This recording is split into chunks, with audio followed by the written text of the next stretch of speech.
I know that it's not. I make notes when I run. I hope your rest is open. On what they need, don't rush. I used to kick in for fun. I like to deep in your mouth. I hope your rest is open. Tell me that your fucking house is enough to play so much. Tell me that your fucking house is enough to play so much. Bet you love the shot still rush. This ain't you will have to laugh. The way you say your name it fucks my head up. Give them to everyone gave up but me. You just discard me like a worthless. Fuck them, I feel worthless. Fuck them, I feel worthless. Fuck them, I feel worthless. Fuck them. Yeah, and they hear what I'm saying. I bet you like that.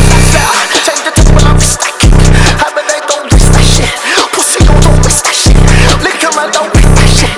Off your feet on next that shit. Dickhead. None of it's dating, I don't wanna try. Don't wanna try, don't wanna try. No conversation, I don't wanna try. Don't wanna try, don't wanna try. No conversation, I don't wanna try. Don't wanna try, don't wanna try. No conversation, I don't wanna. Yeah. Only show faces, some of my faults. Staying up late in the night, I don't flow. Kicking in the rhythm, got me putting on my solo. Have to link, won't be that gang if you don't know. Still do thugs in the sound, go low. Go give a link, cause to the drive me low. Turn it in the plus, no over soldier. Open up the back of my awareness, come on. Open the web with a brick. Pussy, you shit, I ain't no bad, I'm rich. Can't run fucking my bitch. I just double down as a flip. She don't put down for the kid. I just wanna run on the skips. She want me cream in a bitch. My bitch richer than the rest. I ain't tryna flex. My life's solid, I'm blessed. This is shit. I'm the tank like la la la.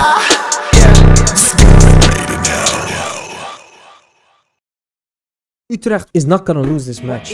Point blank period. I want to watch the news. We have two countries that have been fighting so long and so hard that they don't know what the fuck they're doing. We didn't score the second one to have the win and a lucky shot. This is the news. Subpar chemistry along teammates are the only way you can actually get surprised by an opponent that has a lot less quality than you. I hypothesize that Fener will go through after 2 matches. I still think so. My hypothesis here. One side is too comfortable in the underdog role and in the role of not having any expectations to meet. Utrecht is not gonna lose this match. Point blank period. That's all I wanna say. Watch me breaking through the sky.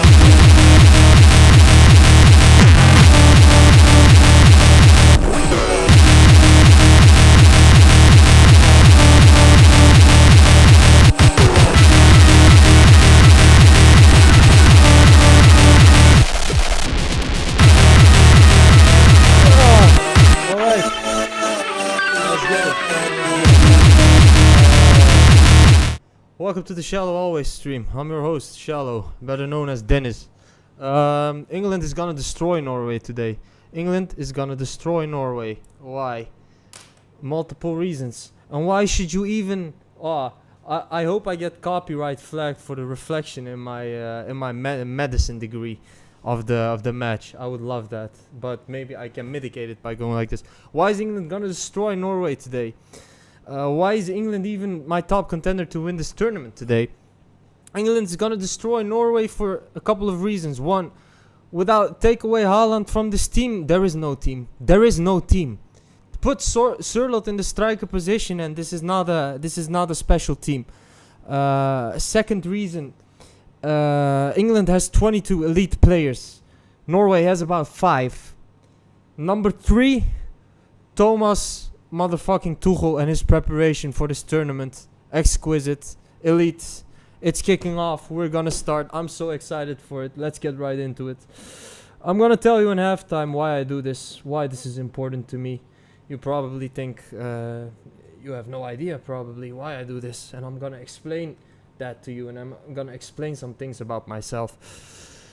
We have kicked off. I'm gonna put on some lights, and I'm gonna get into it, man. We get into it here. What you see on my screen are statistics, and they are important to me because they tell us why the things are happening, not just what's happening, but why things are happening. And I'm gonna try to, to help you with that as well. Something I'm gonna add is some of the ratings of these players on on just simple shit like games or statistics or whatever. I'm gonna add that as well. But for now, I saw England lose possession. Correct me if I'm wrong. I'm no saint. I saw England lose possession and I saw Norway lose possession. This is gonna be very interesting to see how, in the public opinion, people look at these matches and how they actually, what actually ends up happening. You know, in the public opinion, people think probably. I'm gonna put on some lights as there is an excellent opening on Nani Madueke, I think. I'm not really happy to see Madueke on the field, and I'll get into that in a moment. I'm gonna put on some lights, gonna grab a watch.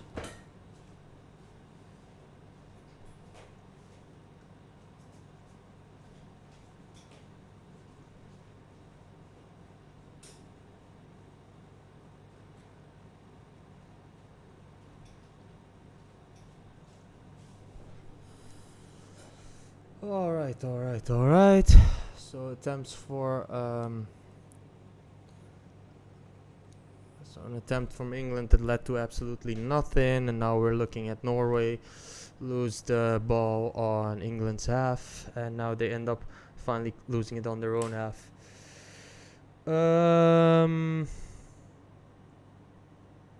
am I talking about?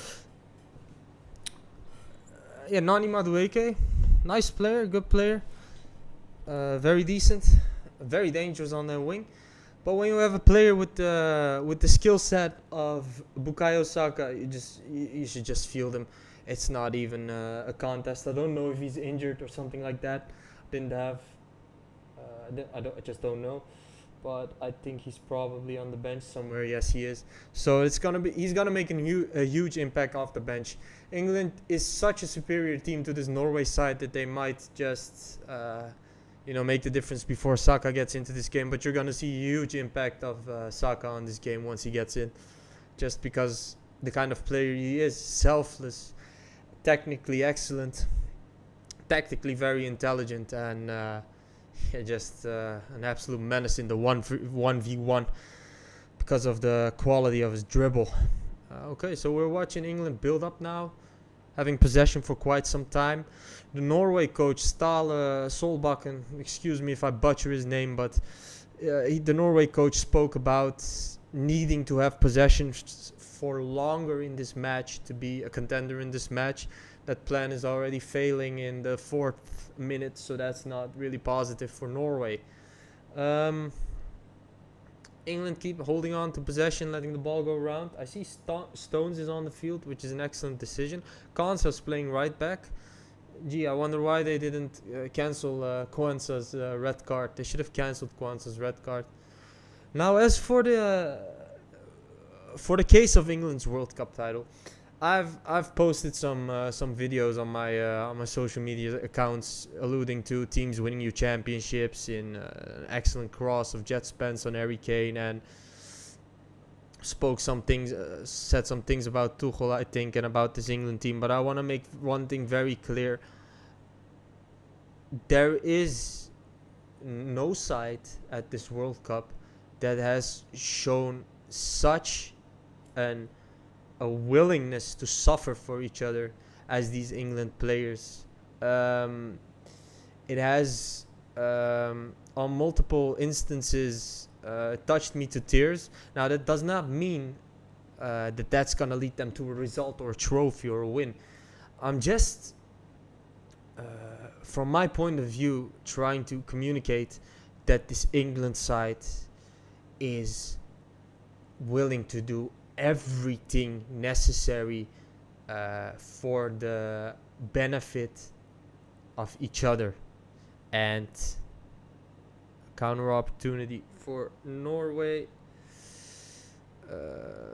ends up leading to a loss of possession on the opponent half eventually. So yeah, that's suffering for each other.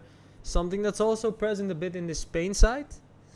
Was cool to see, but the Spain side does not have 22 elite level players. They're struggling to field on a striker, and they need Merino as some kind of center midfielder slash striker to come on and to help them and to decide the matches laid on against Belgium and against Portugal as well. And this England side does not have that problem. See, Madueke is playing on the right wing, just as well could have been Saka. On the left wing, Gordon, just as well could have been Rashford. Even if you take out Kane and put in Watkins, that's not even that much of an impact. I know that's a controversial statement, but lots of quality in this team, lots of quality in the coaching staff, and just 26 players willing to die for each other, man. That's what I saw. And to anybody that didn't see that in the match against Mexico, watch it again. I command you to watch it again. I don't know if you would take it from me, but watch that match. Mexico lost 2 matches in the 90 plus games they played in that stadium in the World Cup there. They lost just their 3rd one against England. And that alone is insane to me. And I think it has been flying on. This England performance has been flying under the radar a bit, and I don't know why. I think they're gonna win it, to be honest. I think they would struggle a lot against France if they faced France. Other than that, it wouldn't surprise me if Switzerland knock out Argentina, and Switzerland is no threat to this England team at all. Oh, dangerous opportunities for Norway. They get the connection inside the box, but they end up having to lose possession. I need to remind myself not to speak statistics. That's not interesting. The statistics are there. But what I was talking about is England flying under the radar. Excellent group of players, excellent technical staff, and just willing to die for each other like no team at this tournament is willing to do. France will trouble them if they get that far. I think Argentina or Switzerland. If you ask me, Switzerland's positioned very well to knock out Argentina. Don't think they would trouble England. If they would face France, they would struggle with the individual skill they have. But I think we're going to very beautifully see, and I hope we're going to see that in this tournament, that the bond that a team creates is so much stronger than any individual skill you can develop, than any Mbappe or any Yamal you can have on the field. What's more important is 11 players being united, and that has always been my message. And I think it's very consistent for me to like this England team and think they're gonna win it. So yeah, if you ask me, it's coming home. It's coming to your homes in England. But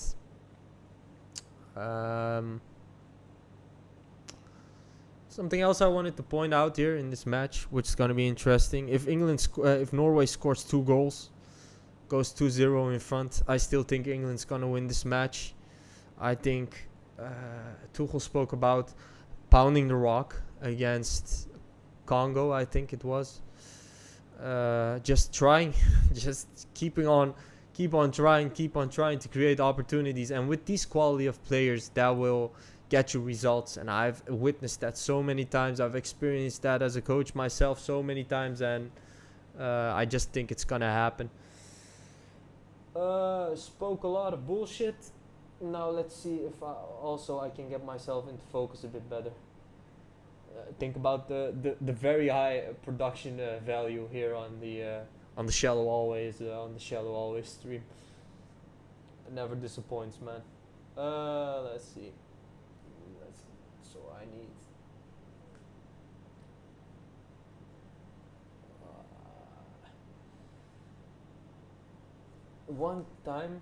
Once, it's gonna work the way I want it to. One day. That day is not today. What the hell, man? Console. Yeah, gimbal. But I can't. Yeah. Yeah, this is a bit better, I think. Yep. Close that if I can. Open this. Yeah, I'm missing things. Excuse me for that. I think England lost it, and I think Norway lost it, and I think England loses it again now. So, if I'm spouting bullshit, type it in the chat, man. Help me be part of this stream. At the end of the day, why I'm doing this, and I'll get into this further in the water break and in the halftime. I promise to explain why I do this in halftime today. I think it's very important, and I'm gonna keep on repeating that. But yeah, we're in this together. What I'm trying to do here is understand this game better because I love it, and any help is welcome and can help you as well. Debate me. Tell me why I'm wrong. Tell me why Norway is gonna win this match. I'd love to see it. Love to be proven wrong. It just doesn't happen that often. So Norway holding on to possession a bit longer now at the back. Playing decent. Lining up in a back three. It's not really clear to me what they're trying to do. Now, I think Ødegaard dips in between the center backs, offers some options. Don't know what they're trying to do. They're trying to hold on to possession in their own half. Let's see what it will offer this Norway side.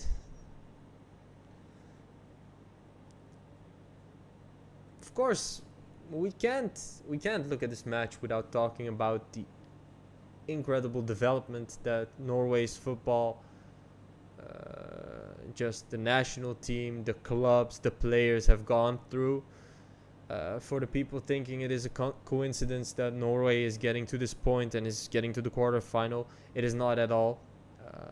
One of my colleagues once explained to me why they get so many medals at things like Winter Olympics or stuff like that.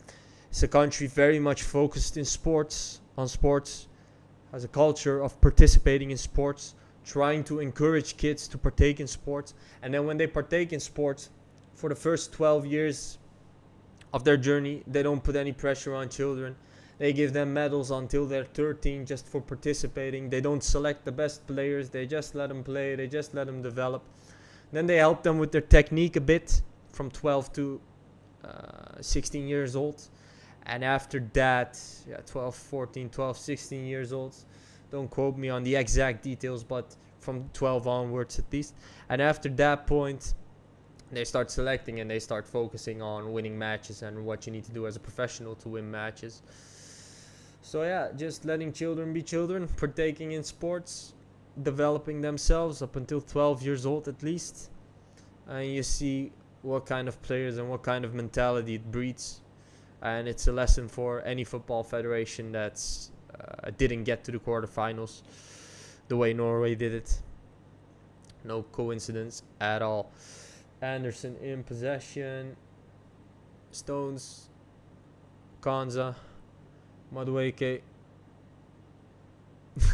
Remember that guy that said, that economist that said the Netherlands was gonna win the World Cup, and he was some kind of predictor or some shit.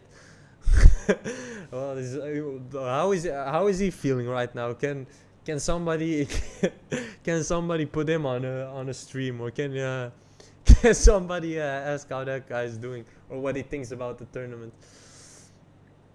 Of course, Netherlands, country I'm from, has an awesome team. Put in a terrible performance against Morocco and just got eliminated in a round of 32. But this England side is something else. Anthony Gordon trying to get that connection inside the box. Gets his team a corner. Anthony Gordon said something against, I believe it was Congo, which made me very happy. Which just some of those moments that touch me a lot. of this England team. He said, I just can't stand being on the sideline. I can't stop myself from committing to headers or trying to help the team while I'm on the sideline. I feel terrible, and when I get on, I feel alright. And it showed a lot against Mexico, his participation, his contribution to the team, and today already starting to play a good game. Very good signing from FC Barcelona. They're gonna have a lot of. They're gonna profit a lot from his contributions in the Catalan side of Spain. All right, England took the corner. It's gonna take a throw in now. Konza in the right back position. England, when they hold on to possession, they hold on to possession on Norway's half. So that's a lot more threatening, of course. Norway's possession is limited to their own half most of the time, and they try to get a counter and try to profit from the strength they have in Haaland. And yeah, the strength they have in Haaland also ends up being their weakness, which is very, very ironic for me. I don't know what you think about that, but being so dependent on that guy also hinders their development as a team. And you can even say that about a team the likes of France, in which the young guy Mbappe gets a captain's armband and takes the penalties and misses the penalties, and Argentina in some sense, but none of that is happening in this England side. These guys are fighting for each other for every meter, every inch, and I think it's gonna pay off this year. 60 years after their World Cup win in 1966, I think it's gonna be an amazing tournament for the England national team, and I don't think this is gonna be a hard match. And I see them in full control. Statistically speaking, not a lot has happened yet for England. Not a lot has happened yet for Norway. These sides, of course, are not gonna risk a lot in the starting phases of this game, which is quite logical. Schelderoep is playing from Benfica. I think that's a very high quality player. That means Nusa is on the bench, also not a very high quality player. If Norway wanted their chances of winning this match to be a bit higher, I think they should have put Nusa on the right wing instead of Sørloth, but oh well. This guy Solbakken sticks to his thoughts, and even when they don't work, he sticks to them, which in my opinion is not smart if you want to win matches. Nico O'Reilly, and there is Elliot Anderson, depth made by Anthony Gordon on the left wing. Might be offside, we're playing on for now. Elliot Anderson, cross inside, good touch by Jude Bellingham. I don't know if he gets a touch on that. I believe so, because it's a goal kick, but let's see what happened there exactly. I don't think he gets a touch on that, right? Let's see. Does it hit Madueke?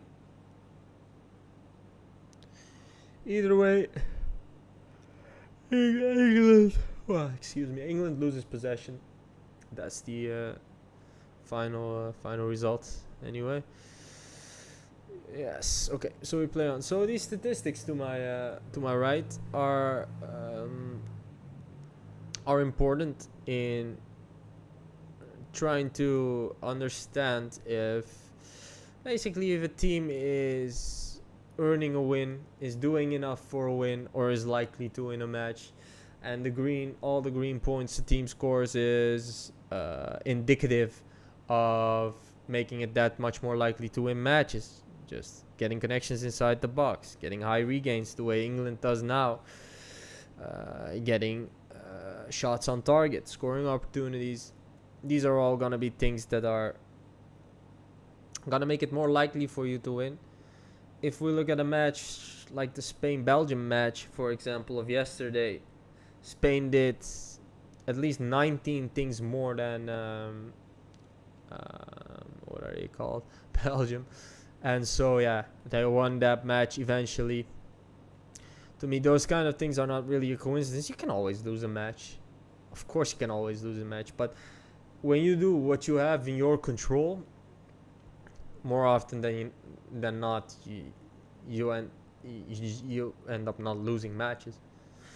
And that's my warning, and that's what I'm trying to say with these statistics. That's the point of all of this. The point is, focus on what's gonna get you results and give your all in that department.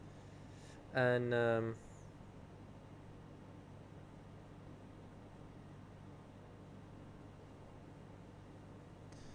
yeah, I see an England side that is.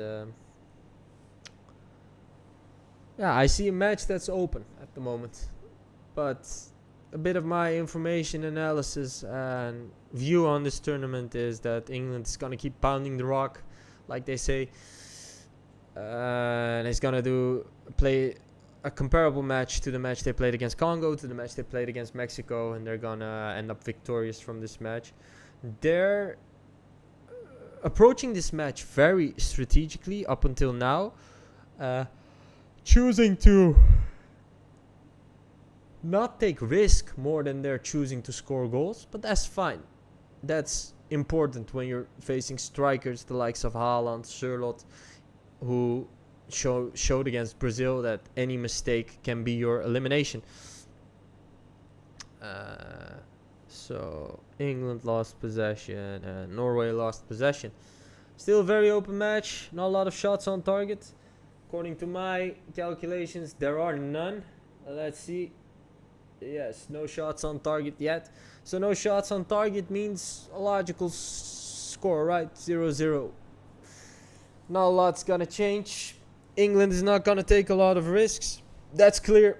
Norway is gonna try to score from transition. That's clear. That plan is gonna fail. And let's just see what ends up. Very excited to see what ends up breaking the deadlock. Connection inside the box for England with Nico O'Reilly. Oi, oi, oi. Ends up losing to a loss of possession, but this was very positive from England. Now I think they're going to go into a water break. And in the water break, to protest this commercial bullshit that FIFA has introduced, I'm going to talk about my personal story of why I analyze matches. Or in the water break, let's explain my view on analyzing matches 100%. If you pay attention, I'm guaranteeing that you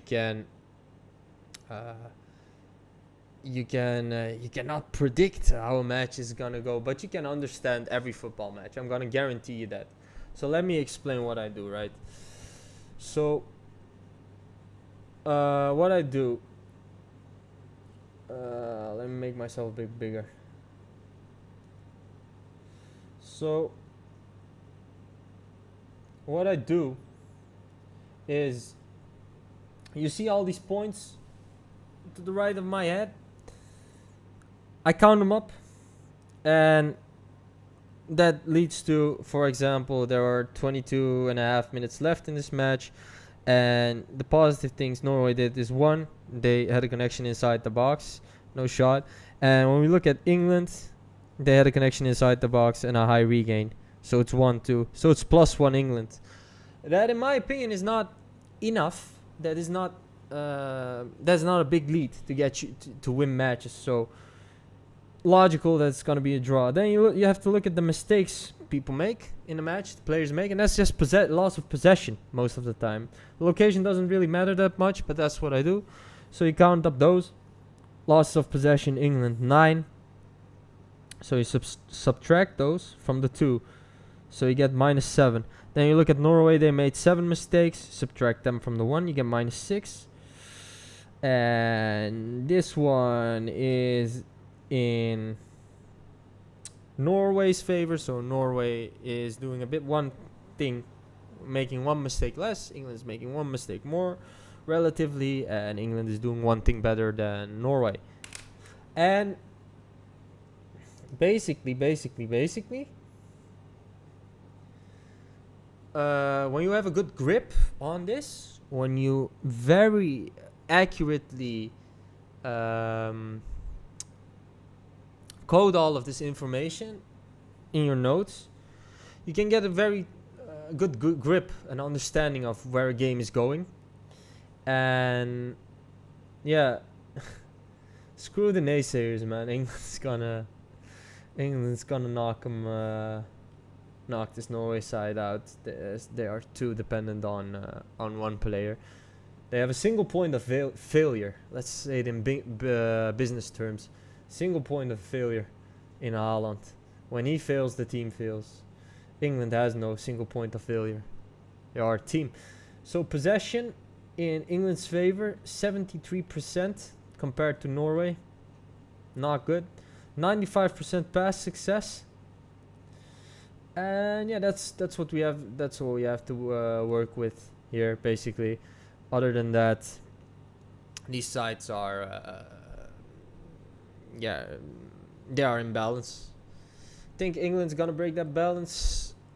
I'm 100% convinced of that. Never been so sure of anything this tournament. But I'm gonna show you why. And I can't show you statistically yet. And mentally is a bit of a subjective term, so I'm just gonna put it in statistics as best as I can.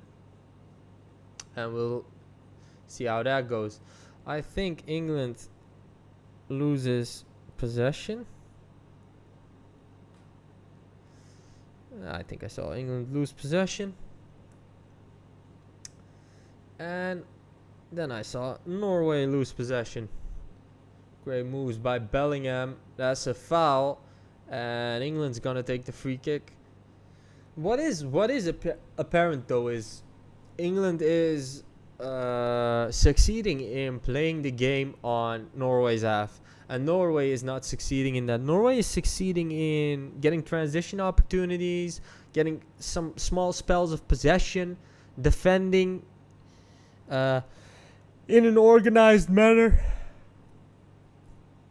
Kinda, not 100%, but decently. And England is succeeding in playing on Norway's half, and playing it on an opponent's half leads to connections inside the box, leads to shots on target, especially with players the likes of Kane, Bellingham, Gordon, Nico O'Reilly. Oh my god, the players this side has. Rice, Anderson.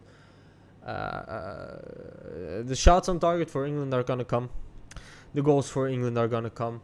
If they don't come, they will knock this side out with penalties. Don't you worry about a thing. Kane behind the ball, Madueke behind the ball. Let's see who's gonna take it. Player of the tournament so far for me, Kane, together with Yamal. And that's quite a confident effort by Harry Kane. Goes wide by a couple of meters. So England loses possession. But I think there's a clear message in that shot.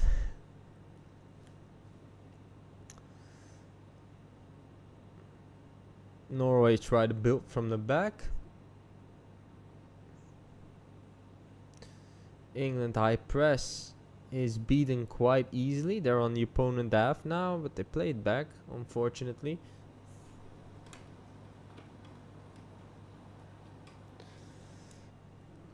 Ødegaard. Berge. Ødegaard.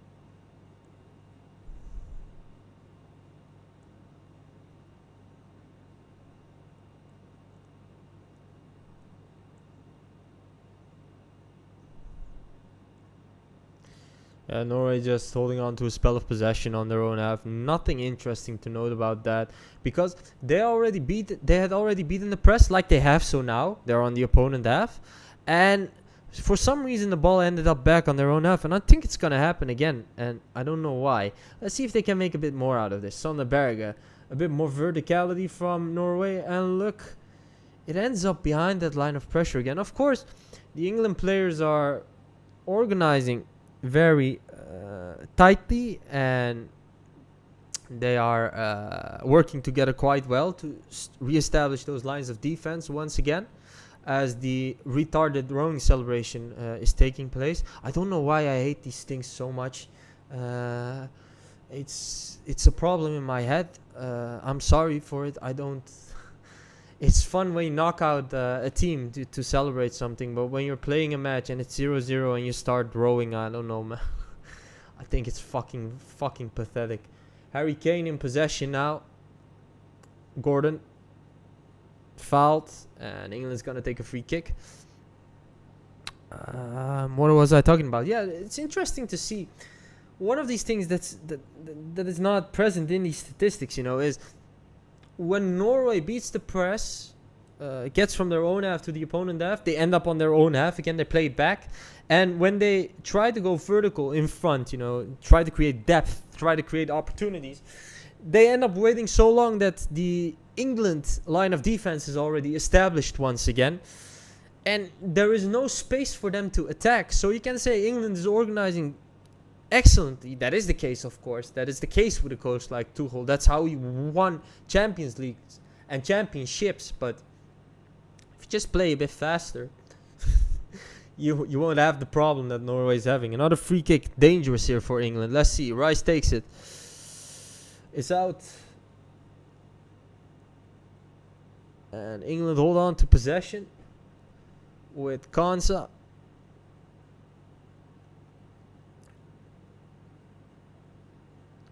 And there is Ezri Konsa again, Mark Gay. Konsa. Now Stone's playing in the right back position. Interesting. Something he can do, of course. Basically, in Guardiola's mess of a system, he has ended up in that position a bit higher on the field often. Gay, Pickford. Now let's see. Let's look at the difference to develop the understanding of the game. Tactically, the analysis. Let's look at the difference when England beats the Norway press in their decision making. As Norway gets a huge opportunity. Awesome. So England lose it, but then Norway lose it. See. So now England has beaten the press, and let's look at their decision making. Gordon immediately tries the 1v1. He fails, but immediately they try to be dangerous when they're on the opponent half. Whereas Norway beats the opponent press, then waits for the press to establish again, and then tries to beat that press again. It's going to take a long time for Norway to score goals this way. They are counting on their counter-attacking capability, which they just showcased with Haaland. But I think that introduces a single point of failure in their playing style, and I think they're going to be punished for that by this excellent England side, which has moved me to tears in this tournament with just the sacrifice these players are willing to make for each other. It really touches my heart. I can't help it. I think it's going to pay off today once again, and I think it's going to even win them this tournament. Okay, so we have Ødegaard in possession. Now let's see what happens. So they break a line of defense. And now Ryerson is high on the field. And he passes it back to Ødegaard. Now Ødegaard, can he give a pass that breaks some lines of defense? No, they play it back. So they're now playing against 11 defenders of England, on their own half. And the reason for that is pace. They just... pace and a bit of courage in decision making, just basically the courage to give a pass that can fail. Now this is a good one to the side, Ryerson, great cross. This can be the 1-0 for England. No, but it ends up being the first shot on target for England, but it ends up losing them possession. Harry Kane tries to transition. The referee's gonna let play go on here, so that's excellent from Norway. Ødegaard. Now they need to be a bit quicker if they want to make something out of this. They get a connection inside the box, and it's 1-0 Norway? Yes, 1-0 Norway. Awesome goal. So from the transition, they are a bit more dangerous. So let's see what happened there. They got a high regain, and they got the scoring opportunity, and they got the 1-0. I promised you one thing. if Norway goes 1-0 in front, if they go 2-0 in front, they are still gonna get knocked out. And the reasons for that I have already talked about in detail. I can repeat them shortly. They have a single point of failure. They're very dependent on one player. They don't have enough elite level players the way England has. They're dependent on even 5 or more players. They also get a connection inside the box. Need to note that as well. They're very dependent on a select group of individuals to make the difference. And what more, yeah. And the tactical strengths of the technical staff of England are a lot higher than the tactical strengths of the Norway side. This goal is, of course, the way England was looking to score from a transition opportunity. Sheldrup gets it. I wonder who coached Sheldrup. Might have been the old Mourinho. A lot of people hate. Who improves the performance of every single player he coaches, but somehow still people hate. Sheldrup, 1-0 Norway. No fouls gonna be given on Kane, I believe. The touch was a bit... Yeah, the touch was minimal, I think. VAR, are they looking? No, we play on. Okay, so now England is in a position not really strange to them. You know, they've been in this position against... Congo. They've been in this position in difficult positions against Croatia. You can see the nerves on the England bench. I don't think they have to be one bit of nervous. You know, I don't think they have to be nervous. What I think they need to do is continue what they've been doing this entire match. I think it's gonna pay off. It complicates things a bit, of course. That 1-0, a 2-0 for Norway would complicate things as well. But this England side is of a caliber that you rarely see at a World Cup, and that we need to appreciate, and we need to understand. Because I'm telling you, even though all of this hardship that England is gonna have to go through now, all of this suffering in this 1-0, going 1-0 behind, even though it's gonna be very hard for them, I'm telling you, man, they're still gonna win. And we need to understand why, to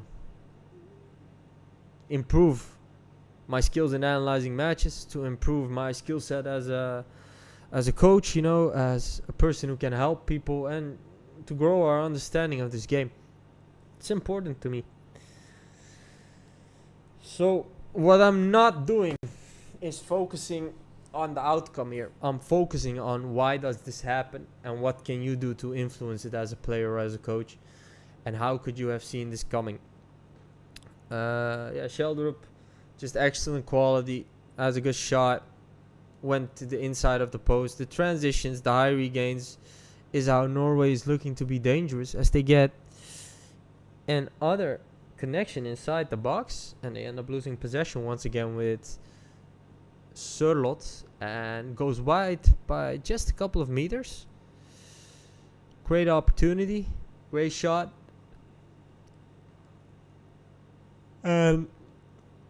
Norway now having confidence in that high press, getting another high regains. So high regains are definitely the bread and butter of this Norway side. Attempt on goal by Ødegaard. So a scoring opportunity, but it leads to a loss of possession. So yeah, Norway taking the upper hand in this game now, feeling very confident that their strategy is going to work, that it's going to bring them results. I think it's going to be very important for this England side to hang on, to stick to their game plan, to have confidence in themselves and have confidence in this team. And yeah, I think the result will, they will earn their result. They will fight and earn their result.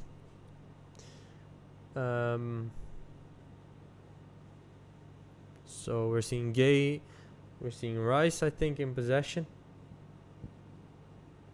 Nico O'Reilly. Margay.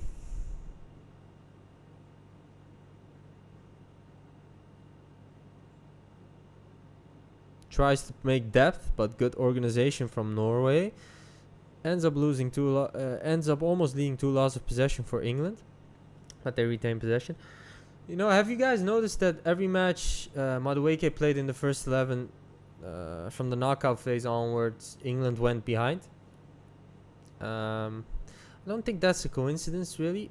And let me explain to you why I think that happens. He's an excellent player, but he's an excellent player for the long term.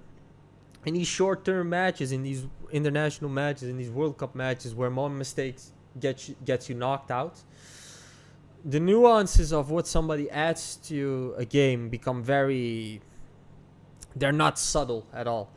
And I think the things Madueke adds to a side in attack are subtle. In the defensive work he does, in the 1v1s he goes on, in the crosses he gives, in the way he grows into games and he gets that one opportunity and scores it by persevering, you know. I think in a World Cup setting, a player that has very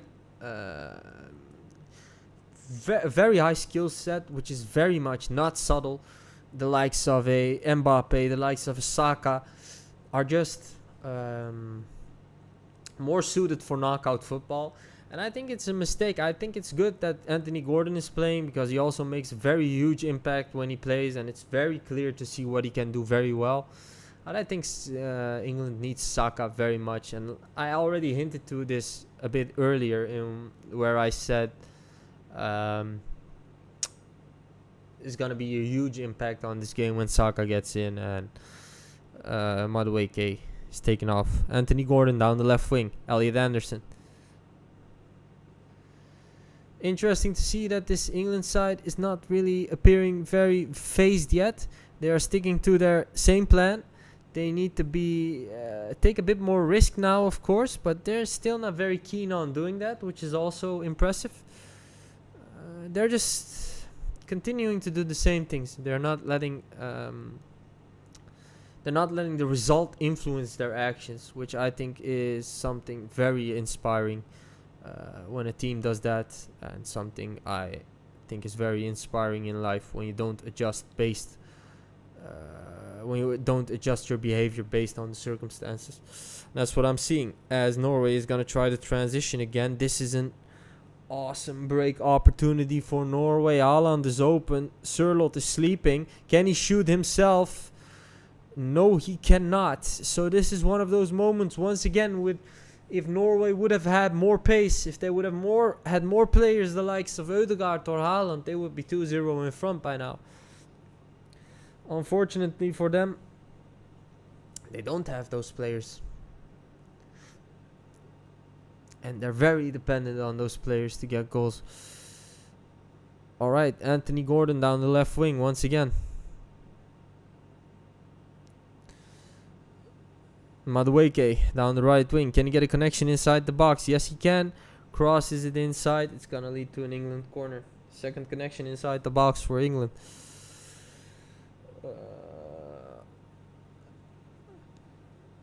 Nervousness. Mick Jagger, I believe, in his stance. Absolute legend from the Rolling Stones, as Rice is now going to take the corner.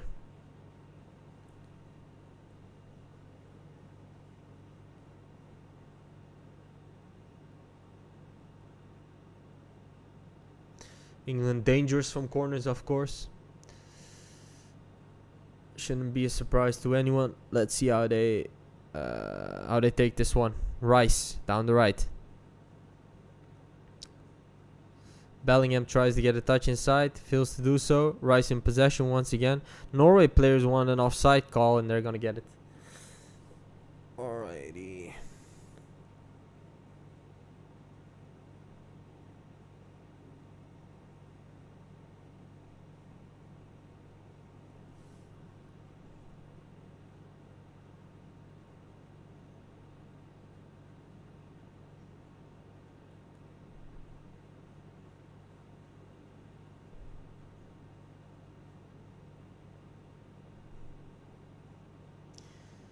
Incredible goal by Sheldrup. Incredible player. Very dangerous left winger. That's what brought Norway 1-0 in front in this match. I said something earlier in the stream. I said if Norway's going to go 1-0, 2-0 in front, it's not going to matter. It's not going to be enough for them. England is still going to knock them out. Anthony Gordon down the left wing loses possession. And yeah, that's unfortunate for England. 4 minutes of extra time.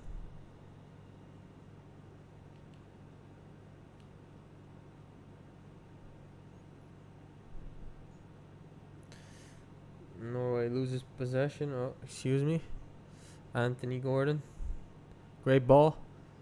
Bellingham. 1-1. And this is the England side, I know. As they get the... Yeah, if they get the equalizer right before halftime. Now the dream's over. I'm telling you right now, there's not going to be a second Norway goal. But more important than that, there's not going to be some great resistance from this Norway side, in my opinion. And look at the match and see if what I'm saying is correct. And I'm going to tell you why I do these things, so you can judge me and you can try to understand why I say these things. But I think there's going to be no great resistance from Norway coming forward. And I think it's going to be smooth sailing from England from this point. This was the suffering they had to do in this match. They did it. And what I base that on, you know, this guy Jude Bellingham is a national treasure, and I really hope any England supporter, any person who enjoys football, any of the football lovers in England, know that this guy is a national treasure for the way he finishes, his shooting technique, the way he controls that ball, the confidence with which he picks the side and he just defeats the goalkeeper like it's no... Compare the control of Sørloth and his shot to the control of Bellingham and his shot, please. But what I was saying is, as Norway lose possession once again and England is looking to do some damage, Harry Kane gets a shot on target, but it leads to a loss of possession. Norway, when we look at it from what are you putting into a match and what are you getting out of a match perspective, what did Norway put into this match? They were very happy to dispossess the opponent on the opponent half. Here, it's on my notes here in yellow. You see, they were very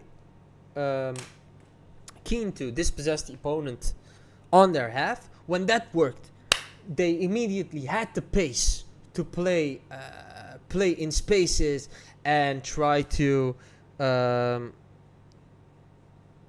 be dangerous. But from open play,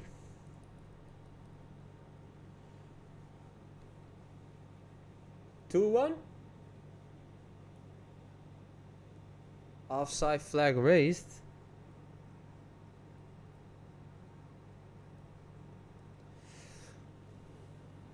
Let's see here. Is England already closing shop while I'm talking? No, it's offside. So loss of possession for England.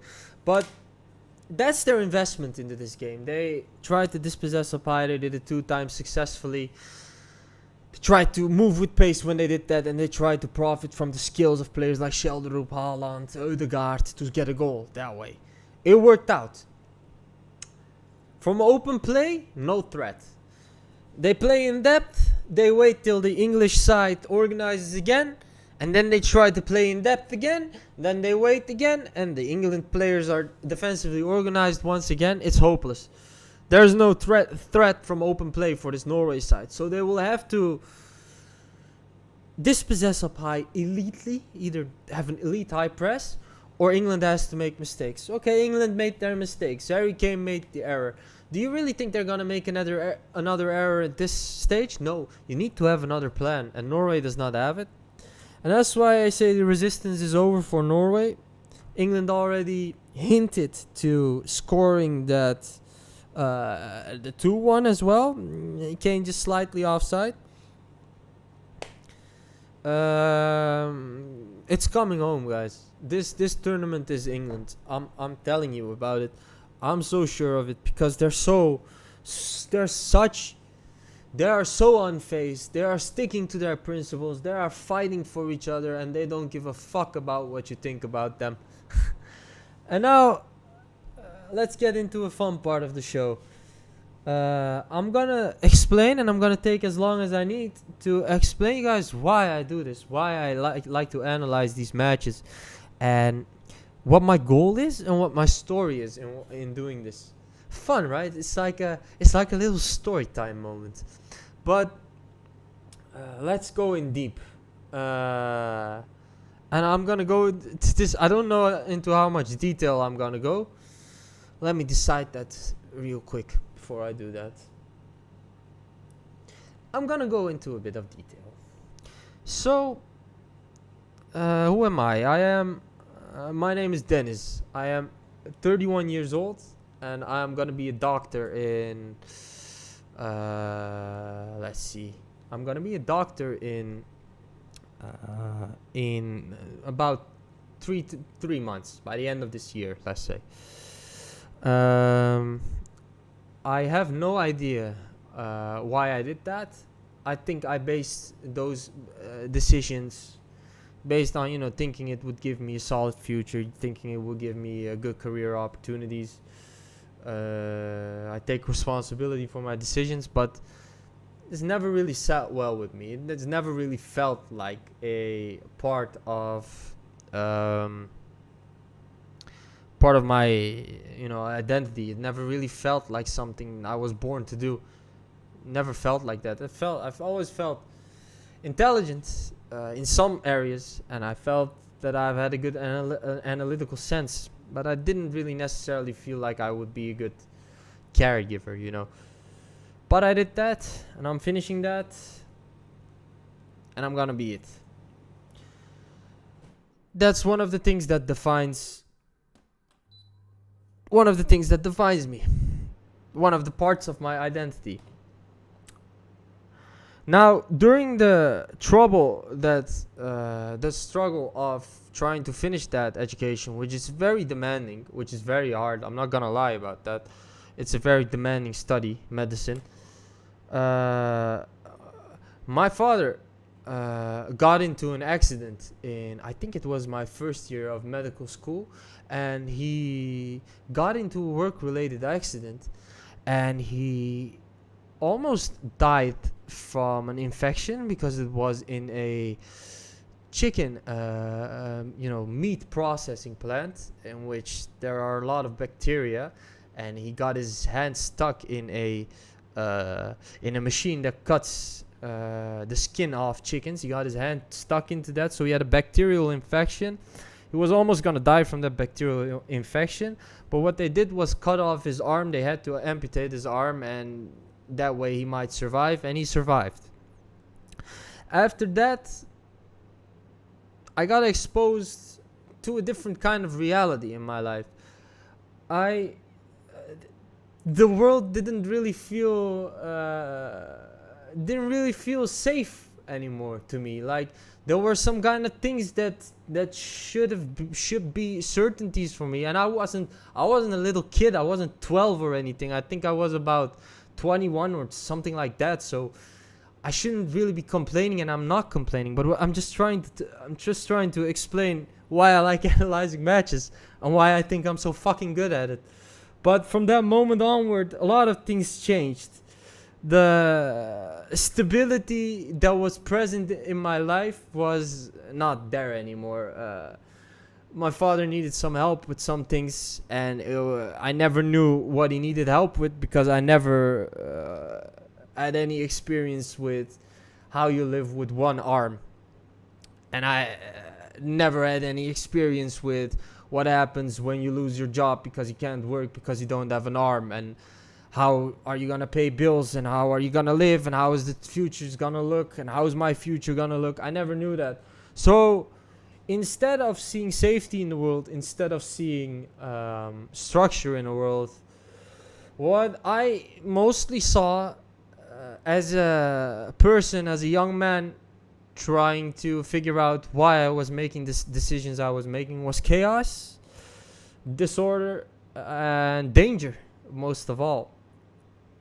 And so when we go back to not really being quite comfortable with my identity as a doctor, not feeling it's fitting, not really seeing it as satisfying, not really that making me happy, England's gonna win this match, and England's gonna win the World Cup, by the way. I just gonna have to say it again for the people thinking Norway, England, and this guy's talking about his story or something. That's clear to me. But I saw danger, and I wasn't comfortable with my identity, and somehow I tried to find pleasure in that chaos that my life became at the moment. And that came from football. It has always come from football. I played that from a very young age. And sports is very easy to make safe because it's inherently healthy. And medicine tells us that as well. So I got a lot of fun from that. But my sense of danger and recognition of danger and trying to prevent danger was so warped at that point that I was starting to look at those matches. I freaking hated it when the team I supported lost matches, as you can imagine. But I started to look at those matches in a way like, what do you have to do to stay out of danger? Because that's what I was so missing at that point in my life. Because my life, when I looked at my life, I saw chaos and danger and nothing else, basically. So I looked at those matches from that perspective. And I started to write down what a team could have done to prevent danger. What a team could have done to be stronger themselves. What a team could do to win, to not get into that situation of danger, of chaos, of disorder.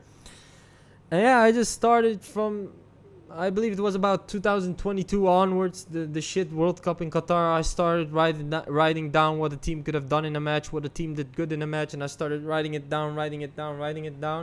And I ended up being very confident in counting out the statistics, looking at the match, looking at the strategies that the coaches said they had for a match, looking at the technique of the players, the mentality of the players, and just saying it like it is, and why, analyzing and concluding why a side is going to win or is not going to lose. Because that recognition of danger was something that was so tight in my head, and somehow it got mixed with my love for sport, and especially my love for football. And yeah, my knowledge as a young man being trained in the field of medicine. All those areas got mixed up. But the fun in analyzing and trying to analyze and then trying to use that information to actually win a game in potential, which I tested out as I went into coaching and as I went into trying to help young players develop and win matches, most of all, and not make mistakes and not get in dangerous situations in their life and in the game, most of all. Ended up bringing me lots of fun, lots of satisfaction, lots of good results. And I truly believe that there is not a single human being on earth that has this mix of skills I just explained in understanding why a match is going in favor of some team and is not going in the favor of another team, and what a team needs to do to stay out of danger, what a team needs to do to play to their strengths. And yeah, that's why I analyze these matches. And having said that, in about 9 minutes, I am now gonna pee and grab water, and we're gonna watch this game together, and we're gonna see England knock out Norway. Then we're gonna see them knock out Argentina, but I even believe not Argentina's gonna go through, but Switzerland's gonna go through. Then England's gonna knock out Switzerland or Argentina, and then in the final everybody's gonna say Spain or France is gonna win it, and I'm gonna be backing these guys because the way they stick together as a team with such high quality players is, for me, unheard of in a World Cup. You don't see it that often. And it's so fun to see it come from a side which is associated with poor chemistry. And I believe it shows a lot of things, and also shows how important it is to have a structured vision on how you're gonna win matches. And the whole design of this England team at this tournament is designed to take it home, to win this tournament. I think they're gonna do it. Gonna pee, grab some water, and I'll be back. See you in a couple of minutes.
Hey, Saka is on. Let's get it. Oh, the huddle, the huddle of the Norway players. It's not gonna do them any good. They need to adjust their tactics. They don't need to do huddles and corny shit like that. I also saw Eze. Lots of positive things for this England side. I'm gonna add up the points they at halftime real quick. Let's get an estimate of how these sides are doing and why England's gonna knock Norway out. So this is England, and then you have Norway with 9. Norway is doing a bit better. And then when you look at mistakes, 13 plus 7 is 20.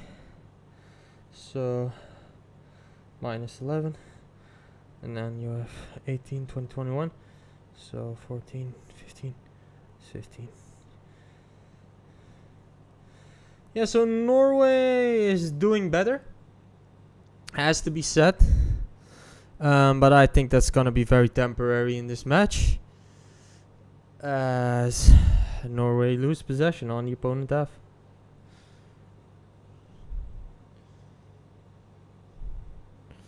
Let's get a timer going so I can exactly tell you what phases in this match were dominant, etc., etc.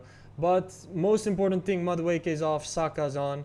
I also saw Eze for Rice. Yes, we're gonna see attack from England. Awesome. So England building up from the back now. Long ball. Anthony Gordon. Absolute elite football. And that's a foul on Kane. And it's gonna be an England free kick. So the stats are gonna add up in England's favor. England's gonna go through to the semi-finals. They're playing, at the moment, statistically, Norway is playing a better match, but that's going to deteriorate very rapidly.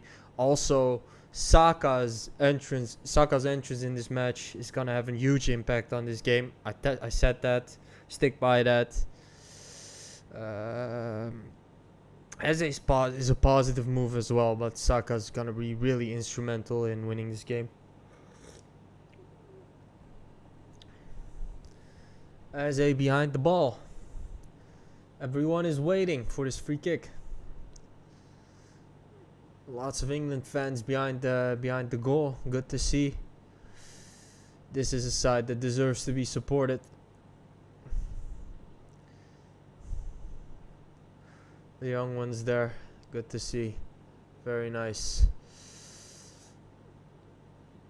Is it gonna be Kane or Eze? It looks to be Eze. Of course, the skill he possesses, I think. Let's look at the skill set. Takes it, hits his own teammate, and it's gonna lead to taking set pieces. Gonna lead to England loss of possession.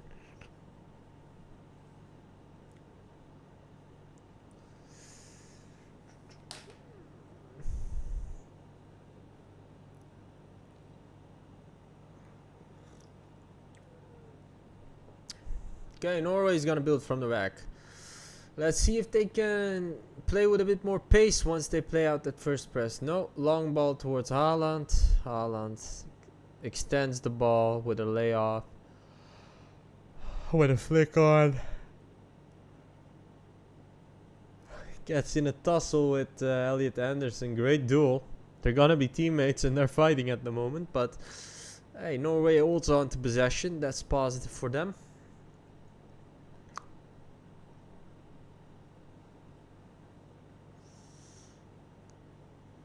There is Hegem. Plays it back. They're offering England a lot of opportunities to defend in numbers. Now even to press up high. Kane's gonna lead the press.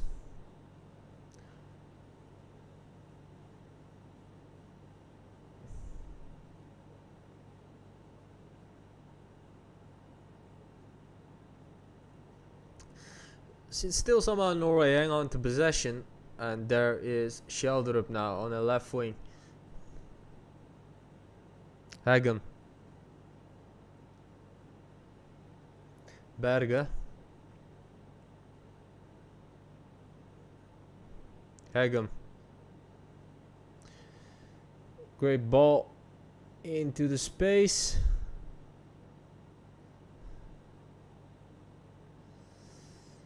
Powerful work by Saka, and Norway loses possession on the opponent half. Great defensive work by Bukayo Saka. Throw in England. Norway coach is not looking happy at all, and I know why.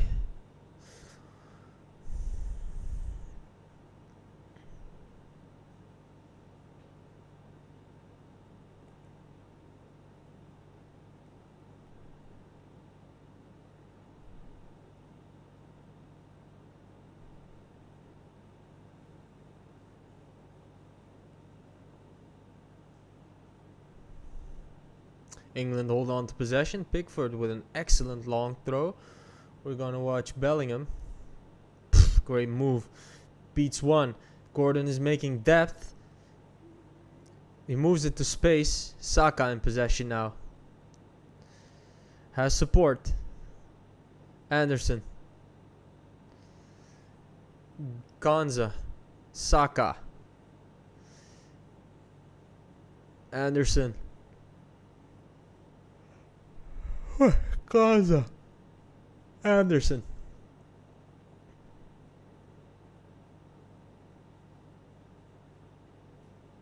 Nico O'Reilly. Good defending by Norway on their own half. Still fighting. They're gonna die hard in this game. That's clear. As Norway lose it on the opponent half. Now transition opportunity for England. Saka is the right player to play in at that instance. Connection inside the box. Shot as well. But leads to a loss of possession. Norway is going to look to build from the back. There is Wolfe. Hagem. Ayer. And Berge and Ødegaard are offering immediate support. Wolfe. Great ball. They beat the first line of press. Now they need to work with pace and not wait for England to organize. Good connection for Sørloth. Was that a shot on goal? I have no idea. It looks like he got a connection inside the box, but yeah, he just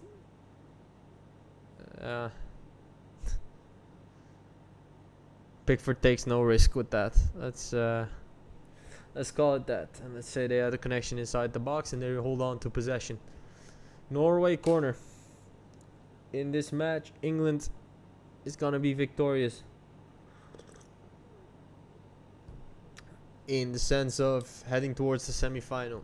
No doubt in my mind. Nothing can change that other than England playing a game that offers more scoring opportunities from open play in possession and stopping their reliance on the physical power of Haaland. Haaland, connection inside the box. This one is a shot on target. And another Norway corner is going to be taken. Good cross. Yeah, the header by Haaland. It's on target. And Pickford clears it. These are these are more like a bit of needle pricks from Norway. Nothing that's gonna bring England in serious trouble. But we have seen how dangerous Norway can be, and they also have some players on the bench that can actually make a huge difference. To the likes of Arsnes, for example. Ryerson is gonna take this free kick. Haaland double marked. And I believe it's going to be another corner. Pickford is protesting to that. Smart thing to do, of course. Seeing as though those corners can be overturned now with VAR. But it is stones, so it's not going to be overturned. Another Norway corner. I'm enjoying this match, man. This is a good match. High level football. Not a lot of scoring opportunities, but there don't always need to be a lot of scoring opportunities. It just makes it easier to see who is getting ahead in this game. But it's fun to see sides matching up to each other and really having to fight for the result. I like that. And that's what's happening here today as Norway take another corner. Gotta find Haaland, of course. And there's the 2-1 for Norway. Great goal for, let's see, I believe that is Hagem. Gets the connection inside the box. And Norway go ahead for the second time in this game.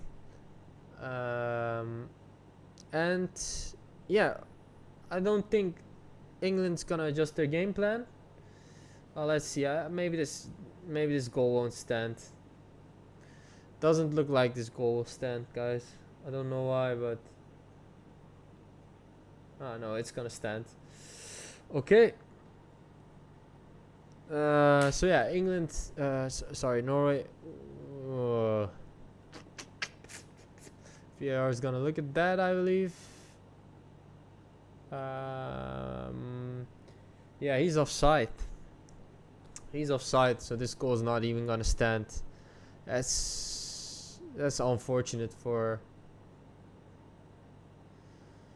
That's unfortunate for Norway, but I believe that player is in an offside position. So I think this goal is gonna be scratched off. Let's see. It's given on my screen. Let's see what VAR has to say about this. Offside or a foul?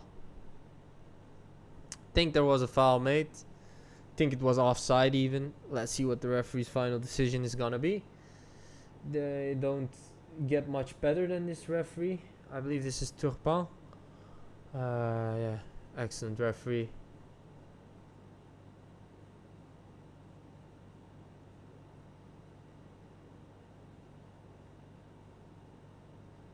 Oh, is he gonna say it's a goal?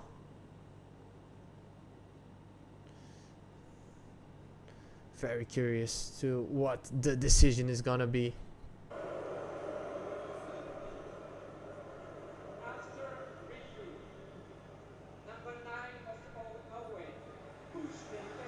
Okay.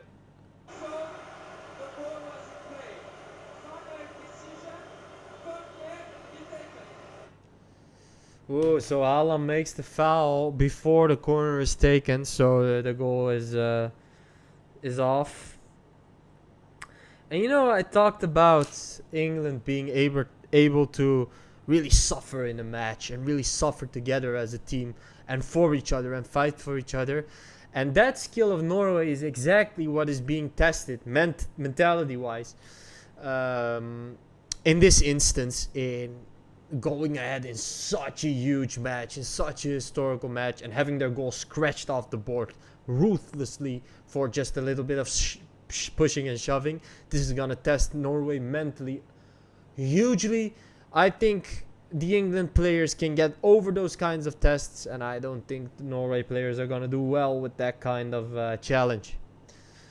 Haaland already a bit of cynical expressions, talking to Pickford.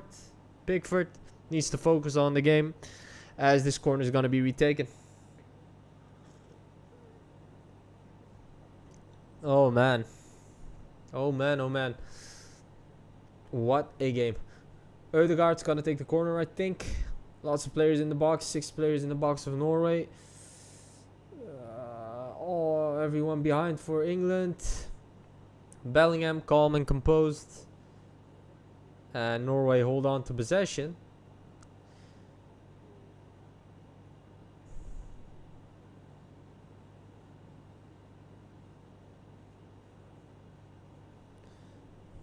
And there's a player on the field.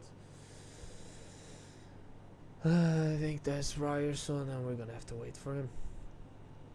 If he's gonna need treatment or anything like that. Maybe an interesting moment to look at some of the players that England still has on the bench. Look at that bench, man. Mainu, Rogers, Jet Spence, James is on the bench.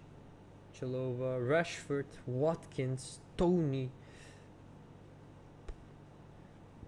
Incredible. And Norway, of course, has the likes of Arsnes, Hauge, great player from Bodo Glimt, Oestigard, and I believe Nusa as well, right? And Bob, yeah.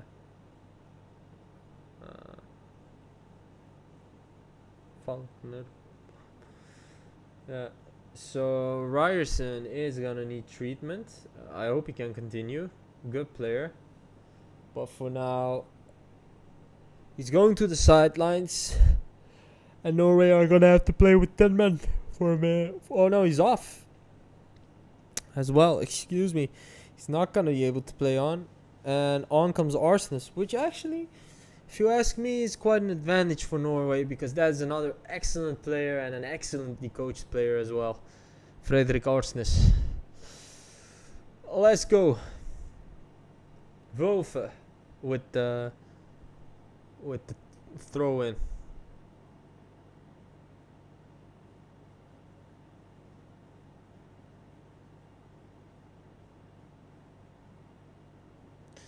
England doesn't make enough out of this opportunity. Now Norway has a huge opportunity to transition. That pass needs to be good though, and it isn't.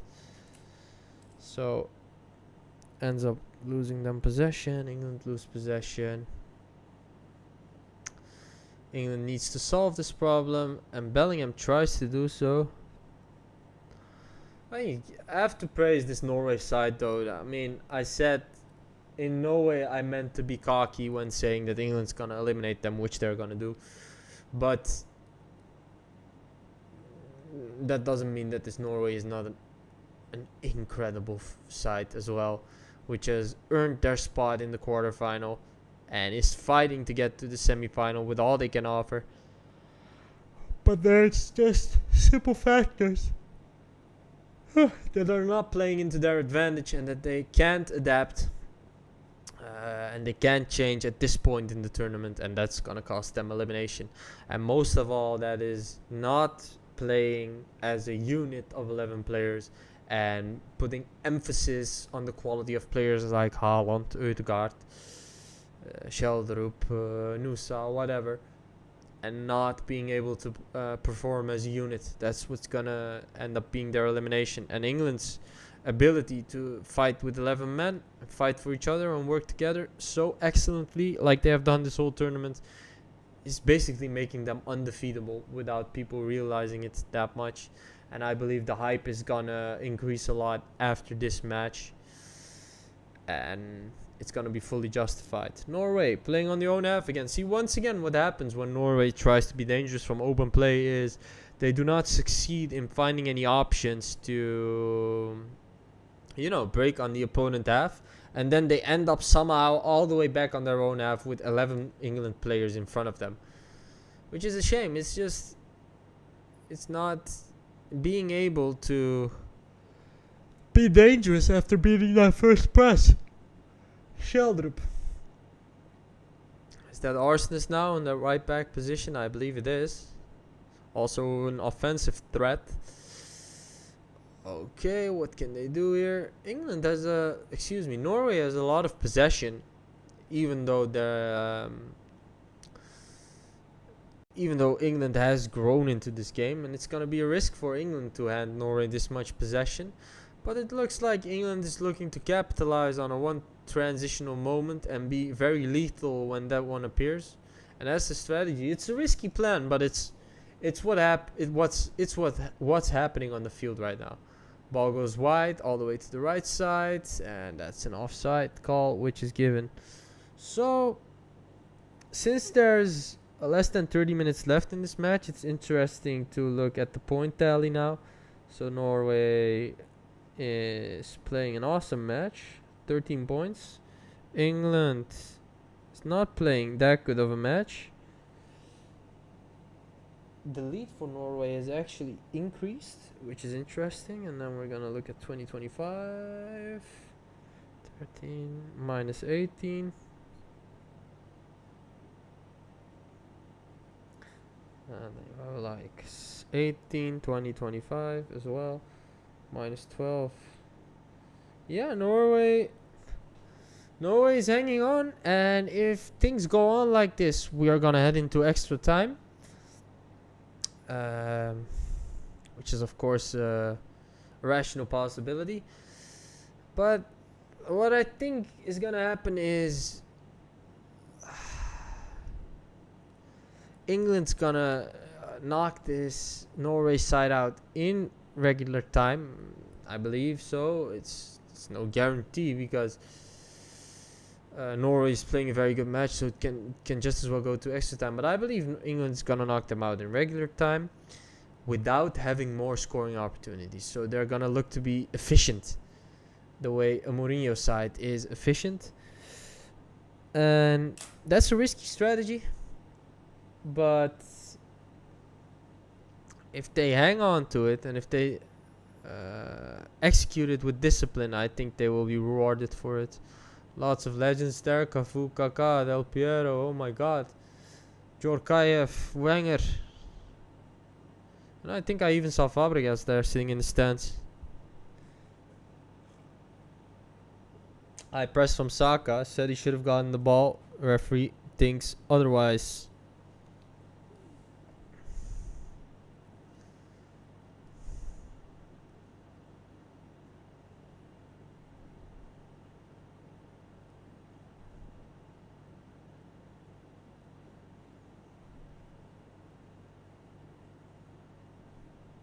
Great defense by England. Leads to a Norway loss of possession, but they hold on to possession now. Now they have definitely lost it. Ball goes to Anthony Gordon. There's a lot of space in behind Arsenis. He needs to attack it. He's no stranger to that. Can he get a connection inside the box? Yes, he can. Can he beat his man? Yes, he can. Great cross inside. There's Kane. And that connection inside the box leads to England losing possession and Norway losing possession. Pickford with a great effort to play in Anderson, and now he's offering an option. He wants that ball so much. It's so good to see. And we are gonna head into a hydration break any moment now, but let's see what England can still do in the time that's remaining.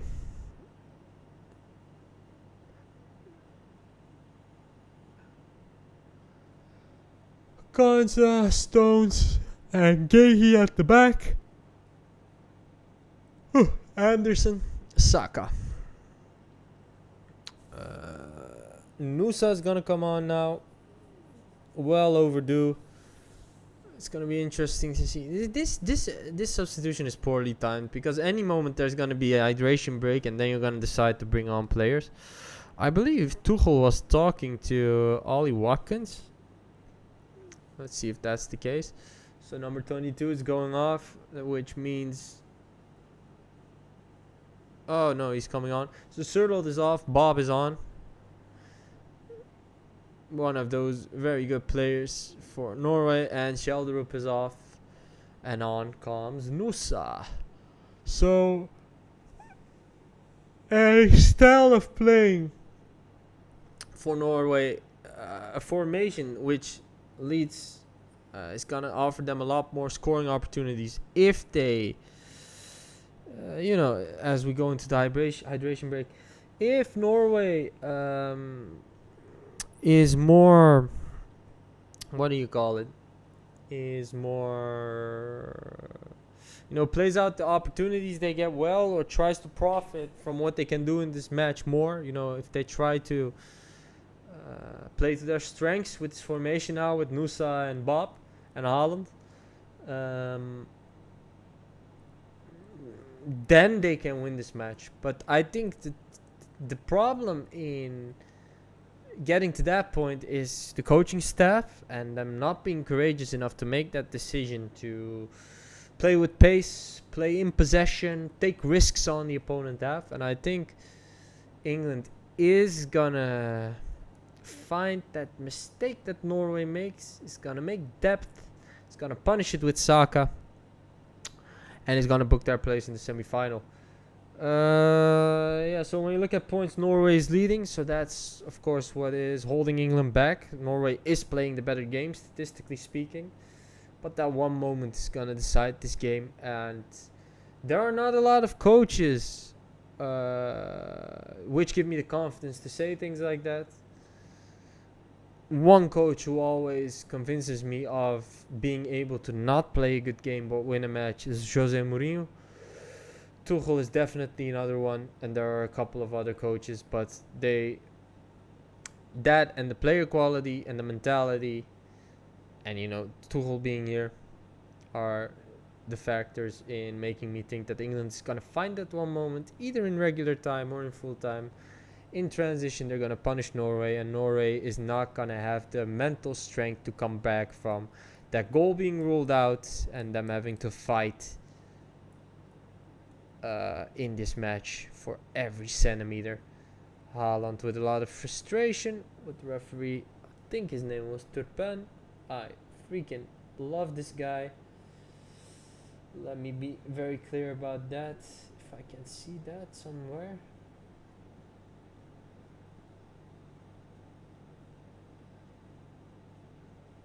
They should put the referee somewhere, man.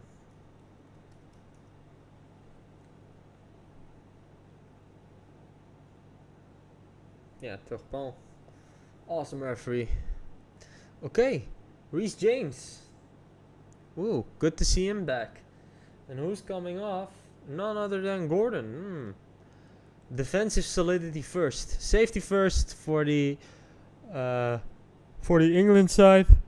I understand the decision, but it might delay England getting a goal, and it might actually postpone England getting a goal. These kind of decisions are tactically very relevant. But of course, the big advantage they do have is Saka still being on the field. So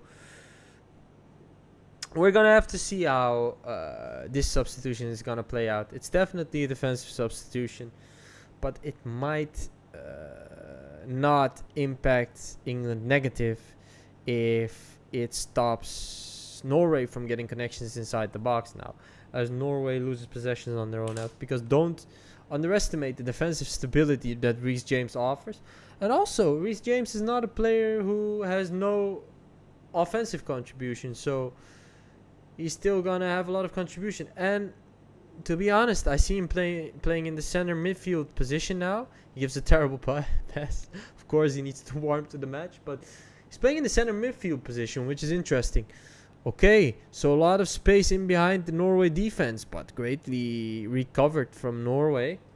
So England lose possession on the opponent half, and this is awesome. This is very well done by Norway.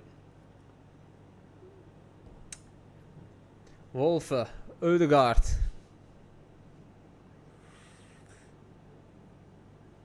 Hagum. Ødegaard dropping between the backs again. Oh no, it's Sander Berge. Yeah, system has changed. James playing next to Anderson.